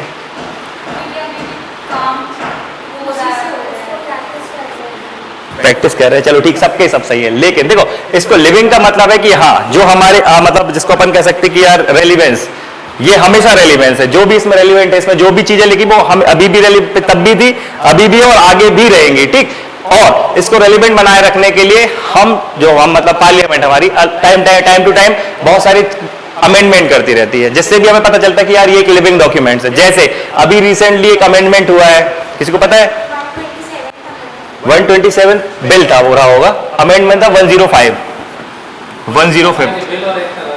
ठीक है, कॉन्स्टिट्यूशनल अमेंडमेंट हुआ है। देखो देखो अभी चलो अभी थोड़ा सा भी आप ही बता देना क्या बता रहे हैं, कुछ नहीं पूछ लीजिए ना, अपन तो बता देंगे। हाँ आप जो पूछ रहे हो ना बिल क्या होता है, जैसे अभी यहाँ से बात आई संडे को छुट्टी करना है, ये प्रपोजल हुआ, ठीक है। आप इस पर वोटिंग हुई, 3 लोग आपको 2 लोग आपको 5 लोगों ने वोटिंग करी, तो ये क्या था? बिल है, बिल पे वोटिंग हुई। अब मान लो 4 लोगों ने बोल दिया कि नहीं संडे को छुट्टी होगी, तो ये पास उसमें में हुआ, या 4 लोगों ने बोल दिया संडे क्लास लगेगी, तो जिस मान लो कि क्लास लगने के फेवर में पास हो गया, मेजोरिटी मतलब लोकसभा राज्यसभा से पास हो गया, प्रेसिडेंट ने साइन कर दिए, the date of this president sign it, उस दिन से ये कहलाएगा एक्ट कहलाएगा, अधिनियम बन गया। तो ये क्या हो गया? एक्ट हो गया। 105वां एक्ट नहीं था, वो अमेंडमेंट था, समझ रहे? तो बिल वर्ड होता कि वो कौन से नंबर पे लाया गया है ना, तो बिल होगा कि ये बिल था और उसको अमेंडमेंट हुआ तो 105वां अमेंडमेंट कहलाएगा, है ना। तो अमेंडमेंट अलग चीज है, उसको संविधान संशोधन कहते हैं, है ना। और वो बिल मतलब कि बिल ही कहते हैं, हिंदी में विधेयक कहते हैं, विधेयक है। अभी भी 125वें नंबर पे आया, जैसे उसके पहले यदि कोई विधेयक आया और वो अमेंड नहीं हो पाया तो वो लटक गया, उसके बाद ये आया, ये पास हो गया। तो जैसे कि इस कोचिंग में आप लोग एनरोल करें, आपका फर्स्ट दिन का, सेकंड दिन का, थर्ड आपका फिफ्थ है, अब हो सकता है आप में से सेकंड नंबर का चला गया, मतलब 6 नंबर पे जो आया उसमें डेमो लेके नहीं लिया एडमिशन, तो 6 का प्लेस खाली हो गया ना। वैसे ही चलता है कि बिल अलग चीज है, अमेंडमेंट अलग चीज है और एक्ट अलग चीज है ना। तो अमेंडमेंट होगा संविधान में, एक्ट बनेगा, जैसे कि डाउरी को रोकना है तो क्या करेंगे? एक्ट बना देंगे, है ना। डोमेस्टिक वायलेंस एक्ट मतलब वो पार्लियामेंट से पास है, प्रेसिडेंट ने उसको क्या करा है? साइन कर दिया है, ठीक है, असेंडेड, समझिए, ठीक है। देखो अभी तो अपन देख रहे हैं कि लिविंग डॉक्यूमेंट्स है, उसको लिविंग बनाए रखने के लिए कॉन्स्टिट्यूशनल अमेंडमेंट भी करते रहते हैं, जिससे पता चलता है कि यार हाँ इसमें कुछ हो रहा है, चेंजेस हो रहे हैं, ठीक है, समझ लो मूवमेंट होता रहता है। तो 105 मतलब 105वां कॉन्स्टिट्यूशनल अमेंडमेंट हुआ 2021 में, अभी रिसेंटली हुआ, ठीक है। इस अमेंडमेंट में क्या किया है कि जो SC ST कम्युनिटीज होती हैं, ठीक, इन कम्युनिटीज को डॉक्टर भीमराव अंबेडकर जी के कारण रिजर्वेशन दिया जाता है, ठीक है, क्योंकि उन्होंने बहुत काम किया था इस कम्युनिटी के लिए, ठीक है। तो इसमें क्या होता है कि जब अपना जो कॉन्स्टिट्यूशन जब बन रहा था, जब अपन देखेंगे तो ये जो था ना टेम्परेरी प्रोविजन था, मतलब उनने बोला था कि भैया SC STs के लिए, क्योंकि ये काफी बैकवर्ड है, इनको हम चाहते हैं कि मेन स्ट्रीम में आए हमारी सोसाइटी के साथ, उसके लिए जरूरी है कि इनको रिजर्वेशन दिया जाए, है ना। तो इन सारी बातों पे सारे मेंबर्स ने एग्री किया और रिजर्वेशन आया, ठीक। और ये रिजर्वेशन जो था तब उस टाइम पर सिर्फ केवल 10 साल के लिए था, क्या ना, कि मतलब 1950 में अगर अपन ने उसको रेटिफाई कर दिया था, मतलब अपना कॉन्स्टिट्यूशन एनफोर्स हो गया था, तो 1960 तक इसको रहना था रिजर्वेशन को, ठीक है। लेकिन अपन जानते हैं कि यार पॉलिटिशियन इतने ऐसे हैं कि वो सिर्फ अपना देखते हैं, चाहे मायावती जी बनी हो तो सिर्फ उन्होंने वेलफेयर नहीं किया है किसी कम्युनिटी का, अपनी कम्युनिटी का सिर्फ अपना किया है, अपने बंगलो बनवा लिया, अपना सब करवा लिया, ऐसे सबके साथ रहता है। तो किसी ने इनकी कम्युनिटी के लिए काम नहीं किया। जो बेचारे अभी भी बैकवर्ड है वो अभी भी बैकवर्ड ही है, जो जंगलों में रह रहे हैं वो अभी भी रह रहे हैं और गरीब पे गरीब हुए जा रहे हैं, और जो इन कम्युनिटीज के आगे निकल गए वो और आगे निकल रहे हैं, वो अपने ही देख रहे हैं, वो इनको इनसे मतलब नहीं है, ठीक है।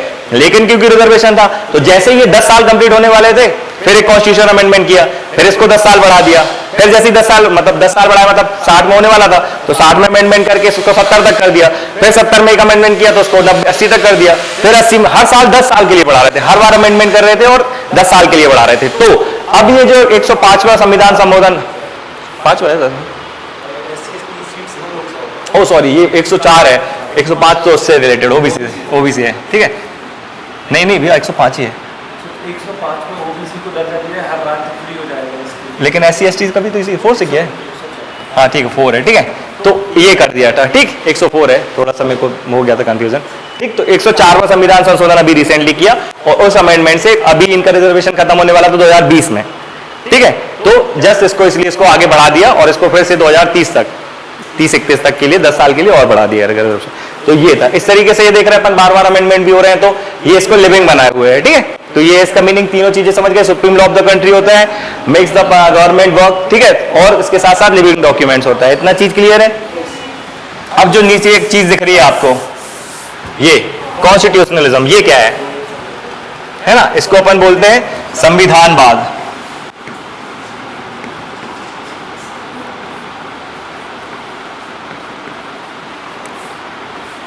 अगर ये संविधान है तो नीचे वाला संविधानवाद है। ठीक है, ये संविधान होता है और ये होता है संविधानवाद। इसका क्या मीनिंग है? देखो, इसका कोई मीनिंग नहीं है। इसका मतलब, इसका मीनिंग ये है कि जो अपन ने गवर्नमेंट को ये जो पावर्स दे रहा है ना, पावर दे रहा है मिक्स गवर्नमेंट वर्क, इसको करने के लिए कोई ना कोई पावर दे रहा होगा। लेकिन ऐसा होगा कि अगर कोई लिमिटेशन नहीं लगाएगा गवर्नमेंट के ऊपर, तो गवर्नमेंट तो अपन जानते हैं कि यार अपने मन से कुछ भी करने लगेगी। तो ये जो गवर्नमेंट को जो यही जो पावर दे रहा है कॉन्स्टिट्यूशन, उस पावर को लिमिट करने का काम जो चीज करती है उसको कहते हैं कॉन्स्टिट्यूशनलिज्म। ठीक है, तो लिमिट्स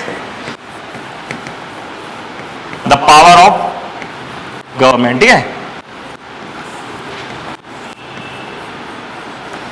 ठीक, ऐसा ना हो जाए कि गवर्नमेंट को जो लगे वो अपने मन से कुछ भी कर दे, संविधान को बदल के रख दे। ऐसा एक होता है कॉन्स्टिट्यूशन अमेंडमेंट होता है, 42nd कॉन्स्टिट्यूशन अमेंडमेंट बोलते हैं उसको, भी अपन देखेंगे कि वो क्या होता है। उस कॉन्स्टिट्यूशन अमेंडमेंट में इतने सारे चेंजेस कर दिए गए थे कि इतने सारे अमेंडमेंट्स हुए थे कि उन अमेंडमेंट के कारण उस मतलब उस अमेंडमेंट को ही 42nd कॉन्स्टिट्यूशन अमेंडमेंट एक्ट, इस एक्ट को ही मिनी कॉन्स्टिट्यूशन बोलने लगे थे। इतने सारे चेंजेस, मतलब उन्होंने पूरा ही चेंज कर दिया था। जैसे अगर जैसे आज हम देखते हैं कि यार जो टेन्योर होता है लोकसभा का, विधानसभाओं का, ठीक है, वो कितना होता है 5 इयर्स। इस अमेंडमेंट में उसको 6 ईयर कर दिया। ठीक, उन्होंने बोला प्रेसिडेंट के असेंट की जरूरत नहीं है, जो हमें लगेगा मतलब प्राइम मिनिस्टर को लगेगा वो करेंगे। और ये करी थी हमारी इंदिरा गांधी जी, आयरन लेडी थी यार, गजब के डिसीजन लेती थी। ठीक है, और मेरे को तो बहुत अच्छा लगता है कि अच्छा की थी। ठीक, इसी इन्हीं के टाइम पे इमरजेंसी लगती है। 42nd कॉन्स्टिट्यूशनल अमेंडमेंट 76 में होगा ये। ठीक है, देखेंगे अपन क्या है, 15 मार्क्स का क्वेश्चन है। अब आप लोग को 11 मार्क्स में आएगा ये क्वेश्चन, तो इसको भी डिटेल में अपन सारा कुछ देखेंगे कि ये है क्या एक्चुअल में। ठीक है, तो इतना कैसे, अब देखो, तो मैं ये बता क्यों रहा हूं कि देखो अगर ये लिमिटेशन नहीं इम्पोज करेगा, ठीक है, अगर ऐसा हो जाए कि भाई गवर्नमेंट को जो मन करे वो बैस बो करने लगे, तो फिर गवर्नमेंट ऐसी 42nd टाइप के कॉन्स्टिट्यूशन करेगी अमेंडमेंट, और उनको जो लगेगा वो करेगी। जैसे अभी हमारी कंट्री डेमोक्रेटिक रिपब्लिक है। डेमोक्रेसी का क्या मतलब होता है? डेमोक्रेसी का मतलब होता है कि रूल ऑफ पीपल, जनता का शासन, जनता का शासन। ठीक है, by the people, for the people, to the people, वो अब्राहम लिंकन अलग है, लेकिन अपन इन जनरल समझे तो रूल ऑफ पीपल किसको बोलते हैं? अपन डेमोक्रेसी को, जहां पर जनता शासन करती है। अब अभी तक ये है, हमारे संविधान में लिखा है कि इंडिया डेमोक्रेटिक कंट्री है। ठीक है, लेकिन अगर इसके ऊपर लिमिटेशन नहीं होती गवर्नमेंट के ऊपर, तो गवर्नमेंट क्या करती? इस डेमोक्रेसी को हटा करके मोनार्की कर देती कि from now on India will be a monarch. इसका क्या मतलब हुआ? इसका मतलब हुआ कि अब कोई डेमोक्रेसी नहीं रहेगी, या अपन इसको बोलेगा कि टायरेनी, मतलब तानाशाही जो चलती है ना, जैसे नॉर्थ कोरिया में चलती, वहां कोई डेमोक्रेसी नहीं है। हाँ, ठीक है, जैसे डेमोक्रेसी है, मतलब राज वो चलता है ना, टायरनी मतलब तानाशाही चलना, तो डेमोक्रेसी की जगह तानार्की, मतलब तानाशाही कर देंगे टायरनी, और ये मोनार्क कर देंगे रिपब्लिक की जगह। रिपब्लिक का मीनिंग होता है कि जो हमारा, अभी अपन सारे इनके मीनिंग देखेंगे बट मैं इनको समझा रहा हूं आपको। ठीक है, रिपब्लिक मीन्स कि जो एग्जीक्यूटिव जो नेशन का हेड होता है, हमारे नेशन का हेड होता है, वो अपॉइंट होगा, सॉरी इलेक्ट किया जाएगा। वो ये नहीं होगा कि यार मतलब आज मैं प्रेसिडेंट बनाऊं तो कल मेरा बेटा प्रेसिडेंट बनेगा, उसके बाद उसका बेटा प्रेसिडेंट बनेगा, और यही सिस्टम चलता जाएगा। जहां पर ये सिस्टम चलता है उसको बोलते हैं मोनार्क। ठीक है, राजतंत्र या राजशाही। ठीक है, और जहां पर ये जो हेड है, वो जो हेड होता है ना नेशन का head, head of the nation. ठीक है, तो हेड ऑफ द नेशन ये यहां पर क्या होता है कि वंशानुगत होता है। ठीक है, हमारी पीढ़ी वाली पीढ़ी, मैं राजा, मेरा बेटा राजा, फिर वो राजा, मतलब यहाँ पे प्रेसिडेंट, तो वो प्रेसिडेंट, फिर उसके बाद उनके बेटे प्रेसिडेंट, उनके, तो ये जो सिस्टम ये चलता है, ये अभी कहां पर है? तो ये है ब्रिटेन में, ब्रिटेन में चलता है ये, अभी भी ब्रिटेन में मोनार्की है। आपने नाम सुना होगा ना वहां की क्वीन का, अभी है ना, अभी भी वो दो, एक जिन उनने बुक अच्छी लिखी, उनके बेटे हैं, उन्होंने क्या है कि वो इतना परेशान हो गए थे इस सिस्टम से कि, हाँ, और उन्होंने एक बुक लिखी है, उनकी वाइफ का और उनका नाम यानी प्रिंस हैरी या हेनरी कुछ करके हैं, उनकी वाइफ है। तो वो लोग इतना परेशान हो गए थे कि यार ये सब लाइट देख देख के, ये लाइम लाइट वाली लाइफ, कि उनको लगा कि यार मेरे को अकेले ही रहना है, मतलब ऐसी लाइफ नहीं चाहिए, तो उन्होंने ये पूरा छोड़ दिया और चले गए कहीं, ठीक है, रहने के लिए।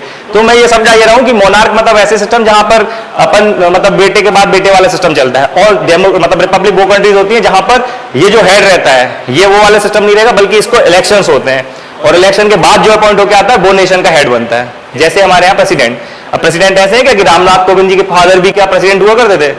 नहीं, अब रामनाथ कोविंद के बाद ऐसा होगा कि उनके बेटे प्रेसिडेंट बनेंगे, बन सकते हैं, लेकिन उसके लिए इलेक्शन होंगे।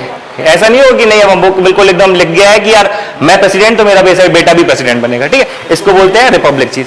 तो ये सब क्यों समझा रहा था कि अगर गवर्नमेंट को हम लोग अगर कुछ उसके ऊपर लिमिटेशन इंपोज नहीं करेंगे तो हो सकता है कि वो रिपब्लिक को मोनार्क कर दे और डेमोक्रेसी को टायरेनी में चेंज कर दे। ठीक, समझ गया? तो सिस्टम ही उल्टा हो गया। मेरा मन में को मैं खुद ही ब्रह्मा हूं, आम ब्रह्मास्मि, जो मुझे लगेगा मैं वो क्रिएट करूंगा। रावण यही हो गया था, उसको लग रहा था कि जो मैं चाहूंगा मैं वो ही करूंगा, ठीक है। लेकिन भगवान राम ने उनको बताया कि नहीं, बाप बाप ही होता है ना, ठीक है। तो ये समझ गए कॉन्स्टिट्यूशनलिज्म का मतलब, समझ गए, है ना, है ना, इतना क्लियर है।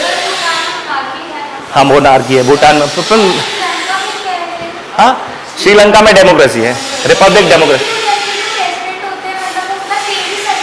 देखो अलग चीजें चलती है, अपन अभी जब अमेरिका यूएस देखेंगे तो वहां अपन देखेंगे कि यार वहां एग्जीक्यूटिव और नेशन का हेड एक ही होते हैं, वो वहां के प्रेसिडेंट है जो है। हमारे यहाँ लेकिन अलग है, हमारे यहाँ नेशन के हेड ऑफ द नेशन है प्रेसिडेंट, और हेड ऑफ द एग्जीक्यूटिव या वो बोले अपन पार्लियामेंट तो वो प्राइम मिनिस्टर चले जाते हैं, ठीक है।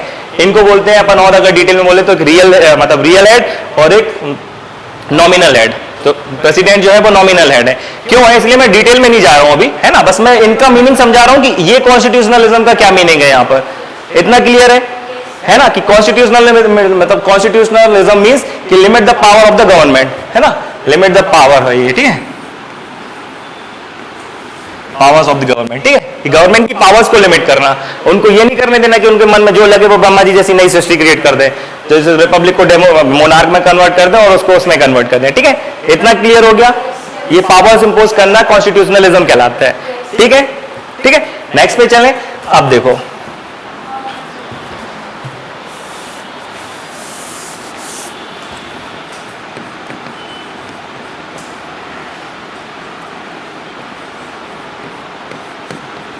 ठीक, अब ये देखना यहां पर ये क्या है, कॉन्स्टिट्यूशन कंटेन्स। अब जो हमारा संविधान है जिसको हम पढ़ेंगे डिटेल में, इसमें क्या क्या है, तो सबसे पहले तो भैया 22 पार्ट्स हैं, है ना, उसकी लिस्ट में भी आपको दे दूंगा, कल हम उसको डिटेल में डिस्कस कर लेंगे एक बार, ठीक है, ठीक है। और पार्ट्स हैं, आर्टिकल्स हैं, ठीक है, तो अराउंड 460 है ना, ये मोटा मोटा, ठीक है, 460 अराउंड आर्टिकल्स है, अराउंड, ठीक है, इससे ज्यादा है 460 465 करीब है, लेकिन आप मोटा मोटा याद रखें, ठीक है, इतने हैं। इसके साथ साथ कुछ शेड्यूल्स भी हैं, तो ये 12 शेड्यूल्स हैं, ठीक है। तो हमने देखा कॉन्स्टिट्यूशन क्या है, फिर हमने देखा कॉन्स्टिट्यूशनलिज्म क्या है, फिर हमने देखा कि कॉन्स्टिट्यूशन में क्या है, मतलब व्हाट इट कंटेन्स, है ना, तो ये चीजें कंटेन, ये सब पढ़ेंगे हम, कि पार्ट्स देखेंगे, ठीक है, उसमें फिर हम देखेंगे आर्टिकल्स कैसे क्या है, सब शेड्यूल्स क्या होते हैं, वो क्या है, कितने हैं, इतना क्लियर है, ठीक है। और फिर हम देखते हैं सो मोस्ट इंपॉर्टेंट थिंग ये, ठीक है, ऑर्गन्स ऑफ द गवर्नमेंट। तो there are 3 organs of the government, सबको पता है, बताओ, ब्रह्मा जी, विष्णु जी, महेश जी। एक निर्माण करता, एक पालन करता और एक विनाशक, ठीक है। वैसे ही सिस्टम देखो हमारे कितना पुराना हमारा सिस्टम है, उसके बाद भी वो कितना रिलेवेंट है आज, कि हम जो हम समझाने के लिए बनाते थे कि ब्रह्मा जी ने सृष्टि क्रिएट करी, विष्णु जी उसका पालन करते हैं और शिव जी उसका संहार करते हैं जब कभी ज्यादा होने लगता है, पाप बढ़ जाता है, ठीक है। ऐसे ही 3 सिस्टम अभी हैं। एक है क्या, लेजिस्लेचर, है ना, सेकंड क्या है, सेकंड है एग्जीक्यूटिव, और थर्ड क्या है,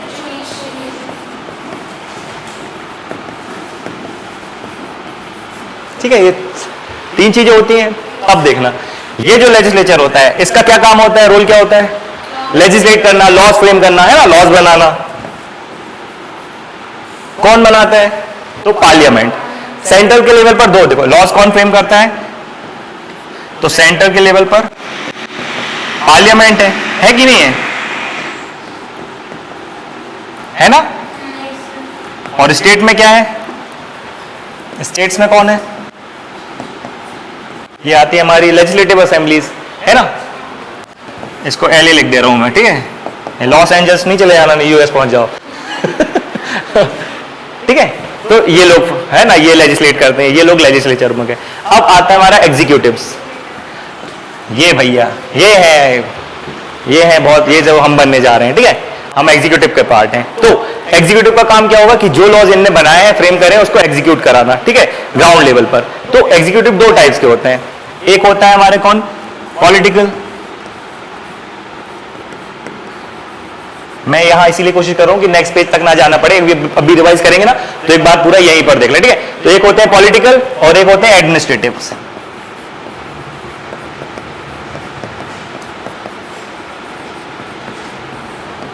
ठीक है, दो एग्जीक्यूटिव होते हैं, पॉलिटिकल और एडमिनिस्ट्रेटिव। पॉलिटिकल एग्जीक्यूटिव जो होते हैं वो होते हैं टेम्परेरी एग्जीक्यूटिव। कैसे टेम्परेरी एग्जीक्यूटिव होते हैं? तो इनको हम हर साल 5 साल में इलेक्शन करके इनको हटा सकते हैं। आज कोई मंत्री है, कल हो ना हो, ठीक है, कोई भरोसा नहीं।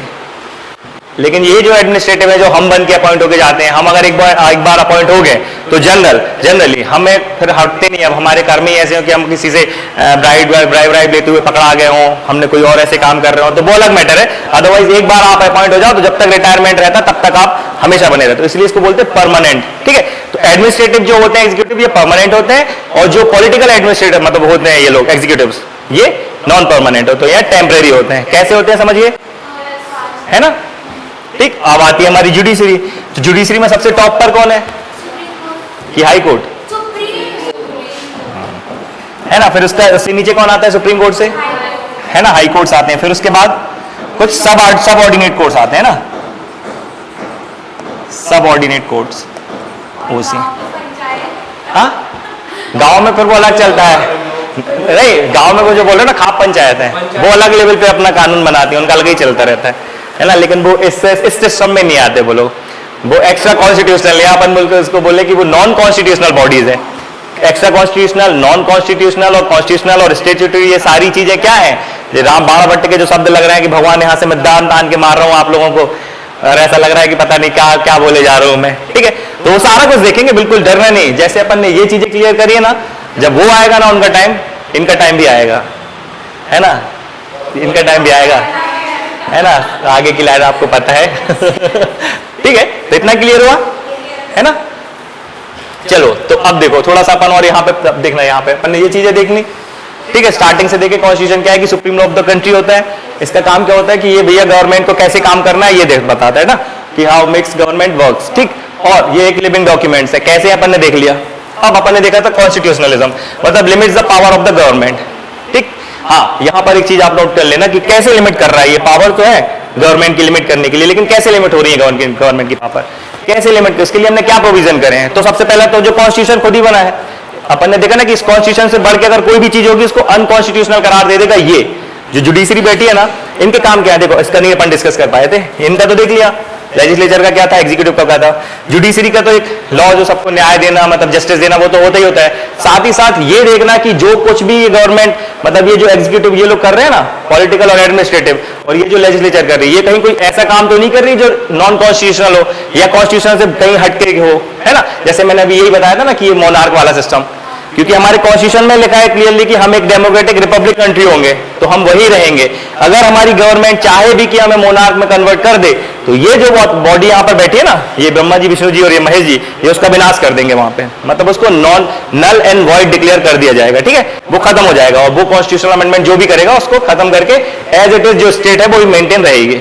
ठीक है, तो ये यही करते हैं। तो अब ये अपन जो देख रहे हैं ना, यहाँ पर डिस्कस कर रहे हैं कि ये limits the power of the government, तो कैसे लिमिट कर रहा है, तो उसके लिए कुछ प्रोविजंस है, जैसे कॉन्स्टिट्यूशन इटसेल्फ। ठीक है, तो कॉन्स्टिट्यूशन खुद है कि इससे बाहर जिसमें जो चीजें लिखी हैं आप इसके बाहर जाके कुछ नहीं कर सकते हैं। ठीक, कॉन्स्टिट्यूशन हो गया। फिर रूल ऑफ लॉ, ये अपन आर्टिकल 14 में देखेंगे कि विधि का शासन क्या होता है, रूल ऑफ लॉ, है ना? तो रूल ऑफ लॉ हो गया, ठीक, इस टाइप का, है ना? तो ये लिमिट तो हो रही है पावर, लेकिन ये मैं बता नहीं पाया था कि कैसे लिमिट हो रही, तो ऐसे लिमिट्स कर रहे हैं। ठीक है, हम ऐसे लिमिट करेंगे, मतलब देखो कानून सबके लिए बराबर है। आप अगर किसी का मर्डर करोगे तो चाहे वो आप हो या ऋतिक रोशन हो या कोई प्राइम मिनिस्टर हमारे खुद क्यों ना हो, वो सबके ऊपर एक जैसा कानून लगेगा, जेल हमें भी होगी, जेल उन्हें भी होगी। जोमेटो की एड देखिए, अभी आ रही है, ऋतिक रोशन, अरे जादू मेरे साथ यार तुम टाइम पे आ गए, एक सेल्फी बनती है, जादू खड़े रहते हैं, बोलते हैं कि यार देखें टीवी भी देखते हो कि नहीं, पिक्चर कैटरीना की भी है, 2 लोग आ रहे हैं उसमें। ठीक है, 2 उसके वो है, वो लोग कर रहे हैं, एंडोर्स कर रहे हैं, ऋतिक रोशन और कैटरीना के, दोनों के साथ सेम दिखाया है कि दोनों के पास एक डिलीवरी बॉय आता है डिलीवर करने के लिए जोमेटो का जो भी आइटम उन्होंने ऑर्डर करा जाता है, और वो दोनों बोलते हैं कि यार एक के बर्थडे में आता है और एक के ऐसे ही आ जाता है, तो बोलते हैं यार एक सेल्फी ले लो, मतलब मैं चाहता हूँ कि तुम एक सेल्फी मेरे साथ हो जाए। तो वो फोन लेने के लिए अंदर जाते हैं, लेकिन जब तक ये डिलीवरी बॉय यहाँ खड़ा रहता है उसके पास मैसेज आता है तुरंत कि भाई आपको नेक्स्ट ऑर्डर देना है। तो वो कहता है, बाहर निकलता है और कहते कहते बोलता है कि यार भाई मेरे को तो डिलीवरी देने जाना है, मेरे लिए ऋतिक रोशन हो या आप हो या कैटरीना कैफ हो या आप हो, सब बराबर ही हैं। तो वो जो रूल ऑफ लॉ है ना, वो यही है कि इसके लिए सब बराबर हैं, कि भैया प्रेसिडेंट प्राइम मिनिस्टर कोई हो, सबके लिए ये सेम रहेगा, है ना। इसीलिए तो ये लिमिट कर पा रहा है इनको। ऐसा नहीं होता कि प्राइम मिनिस्टर के लिए अलग है तो कहां से लिमिट कर देगा, कि प्रेसिडेंट के लिए अलग ही रूल रहेंगे तो पॉसिबल ही नहीं है। समझ गया लिमिटेशन कैसे हो रही है, कैसे लिमिट कर रहा है। दोनों पॉइंट्स क्लियर है, all clear, head and shoulders. चलो ठीक है, ठीक। फिर नेक्स्ट हमने देखा था कि कॉन्स्टिट्यूशन कंटेन्स, तो इसमें क्या क्या देखेंगे अपन, पार्ट्स देखेंगे, आर्टिकल्स देखेंगे, शेड्यूल्स देखेंगे, ये सारा कुछ डिस्कस करेंगे कल से, ठीक। और फिर ऑर्गन्स ऑफ द गवर्नमेंट, इसमें होता है लेजिस्लेचर, एग्जीक्यूटिव, जुडिशरी। लेजिस्लेचर में होता है पार्लियामेंट और स्टेट में होते हैं स्टेट लेजिस्लेटिव। अब देखो, अगर थोड़ा सा पार्लियामेंट में ही देखना है, वैसे अपन देखेंगे लेकिन फिर भी थोड़ा सा टाइम है तो देख ही लो 2 मिनट में। पार्लियामेंट में 2 हाउस होते हैं, है ना, अपर हाउस और लोअर हाउस। ये कहां से आया, ये सिस्टम किस एक्ट से आया था? सेंट्रल लेवल पर बाइकैमरलिज्म किस एक्ट से इंट्रोड्यूस हुआ था? 1919 सेंट्रल लेवल पर बोल रहा हूं मैं, इसलिए बोला सेंट्रल लेवल पर, है ना, कि मैंने अपना खुद का सेंटेंस ही कंप्लीट करा, नहीं बोल पाता तो भाई आप बोलते सर ये तो आपका क्वेश्चन ही कंप्लीट नहीं है, कौन से लेवल पे पूछ रहे हो आप? बाइकैमरलिज्म की बात। तो ये सेंट्रल में आज की डेट में कौन है? पार्लियामेंट है।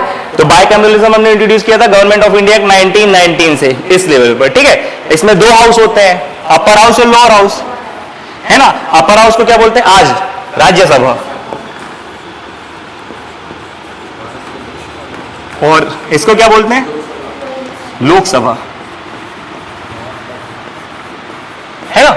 अब देखना, ये जो राज्यसभा में जो मेंबर्स जाते हैं, दोनों के मेंबर्स को बोलते हैं एमपी है। एमपी मतलब मेंबर, और कहां के? तो पार्लियामेंट के, तो इसलिए एमपी मतलब मेंबर ऑफ पार्लियामेंट, तो हो गए एमपी।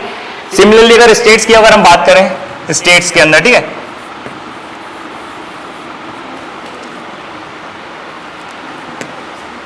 स्टेट्स के लेवल पर अगर हम बात करें तो वैसे तो मोस्टली स्टेट्स में यूनिकैमरल सिस्टम है, बट कहीं कहीं स्टेट्स है, मैंने आपको बताया भी था कि 6 स्टेट्स ऐसे हैं आज भी जहां पर बाइकैमरलिज्म है। और स्टेट के लेवल पर बाइकैमरलिज्म हमने किस एक्ट से इंट्रोड्यूस करा था? 35 से, है ना, 35 से किया था, जस्ट एक एक्ट के बाद, ठीक है। तो वैसे तो एक ही हाउस होता है लेकिन कहीं कहीं पर 2 होते हैं, तो एक को बोलते हैं अपन एलए, मतलब ये लॉस एंजलिस, मतलब लेजिस्लेटिव असेंबली, और लेजिस्लेटिव काउंसिल एलसी। 2 हाउस होते हैं वहां पर भी, जहां पर 2 हैं, जहां यूनिकैमरल है वहां पर सिर्फ ये होगा लेजिस्लेटिव असेंबली होगी। इसलिए हमारे मध्य प्रदेश में क्या है, यूनिकैमरल है कि बाइकैमरलिज्म है ना। तो क्या है वहां पर, असेंबली है कि काउंसिल है? असेंबली है ना, ठीक है। तो सिमिलरली यहां पर राज्यसभा है और लोकसभा है। ये जो लोकसभा के जो मेंबर्स होते हैं, member of parliament from Rajya Sabha, ये किसको रिप्रेजेंट करते हैं? तो ये रिप्रेजेंट करते हैं स्टेट्स को, ठीक है, स्टेट्स को रिप्रेजेंट करते हैं यहाँ के मेंबर्स। जब अपन देखेंगे ना कि राज्यसभा क्या होती है, तो राज्यसभा में कौन जा रहे हैं? तो जैसे हमारे विवेक तनखा जी हमारे राज्यसभा से मेंबर हैं, हमारे ज्योतिरादित्य सिंधिया जी वो हमारे राज्यसभा से मेंबर है। तो वो ऐसा नहीं हो कि किसी कॉन्स्टिट्यूएंसी को रिप्रेजेंट करते हैं, वो as a state Madhya Pradesh को रिप्रेजेंट करते हैं वहां पे। इसलिए राज्यसभा में कौन लोग जाते हैं, जो मेंबर्स जाते हैं वो किसको रिप्रेजेंट करते हैं? स्टेट्स को रिप्रेजेंट करते हैं, ठीक है। ये लोग स्टेट्स को रिप्रेजेंट करते हैं, और ये जो लोकसभा में जा रहे हैं मेंबर्स, ये किसको रिप्रेजेंट कर रहे हैं? ये करते हैं हम लोगों को, पीपल्स को, represent the people of that state, मतलब ऑफ दैट कॉन्स्टिट्यूएंसी। जैसे हाँ, देखो अभी इनके जो मेंबर्स हैं, इनके देखो यहाँ के जो मेंबर्स हैं ना, इनको मेंबर कहाँ का है? पार्लियामेंट का, तो इसको बोलेंगे एमपी, मेंबर ऑफ पार्लियामेंट, ठीक है। सिमिलरली स्टेट के मेंबर है, तो यहाँ पे असेंबलीज होती है, मोस्टली स्टेट्स में असेंबलीज होती है, ठीक है। तो इनके मेंबर्स को बोलते हैं MLA, members of legislative assembly. इतना क्लियर है? अब क्लियर हो गया एमपी और एमएलए में डिफरेंस, ठीक है। ये दोनों चीजें हैं। तो अब देखो राज्यसभा किसको रिप्रेजेंट कर रही है ना, रिप्रेजेंट स्टेट्स, और ये किसको रिप्रेजेंट कर रहे हैं? तो ये करते हैं रिप्रेजेंट्स पीपल।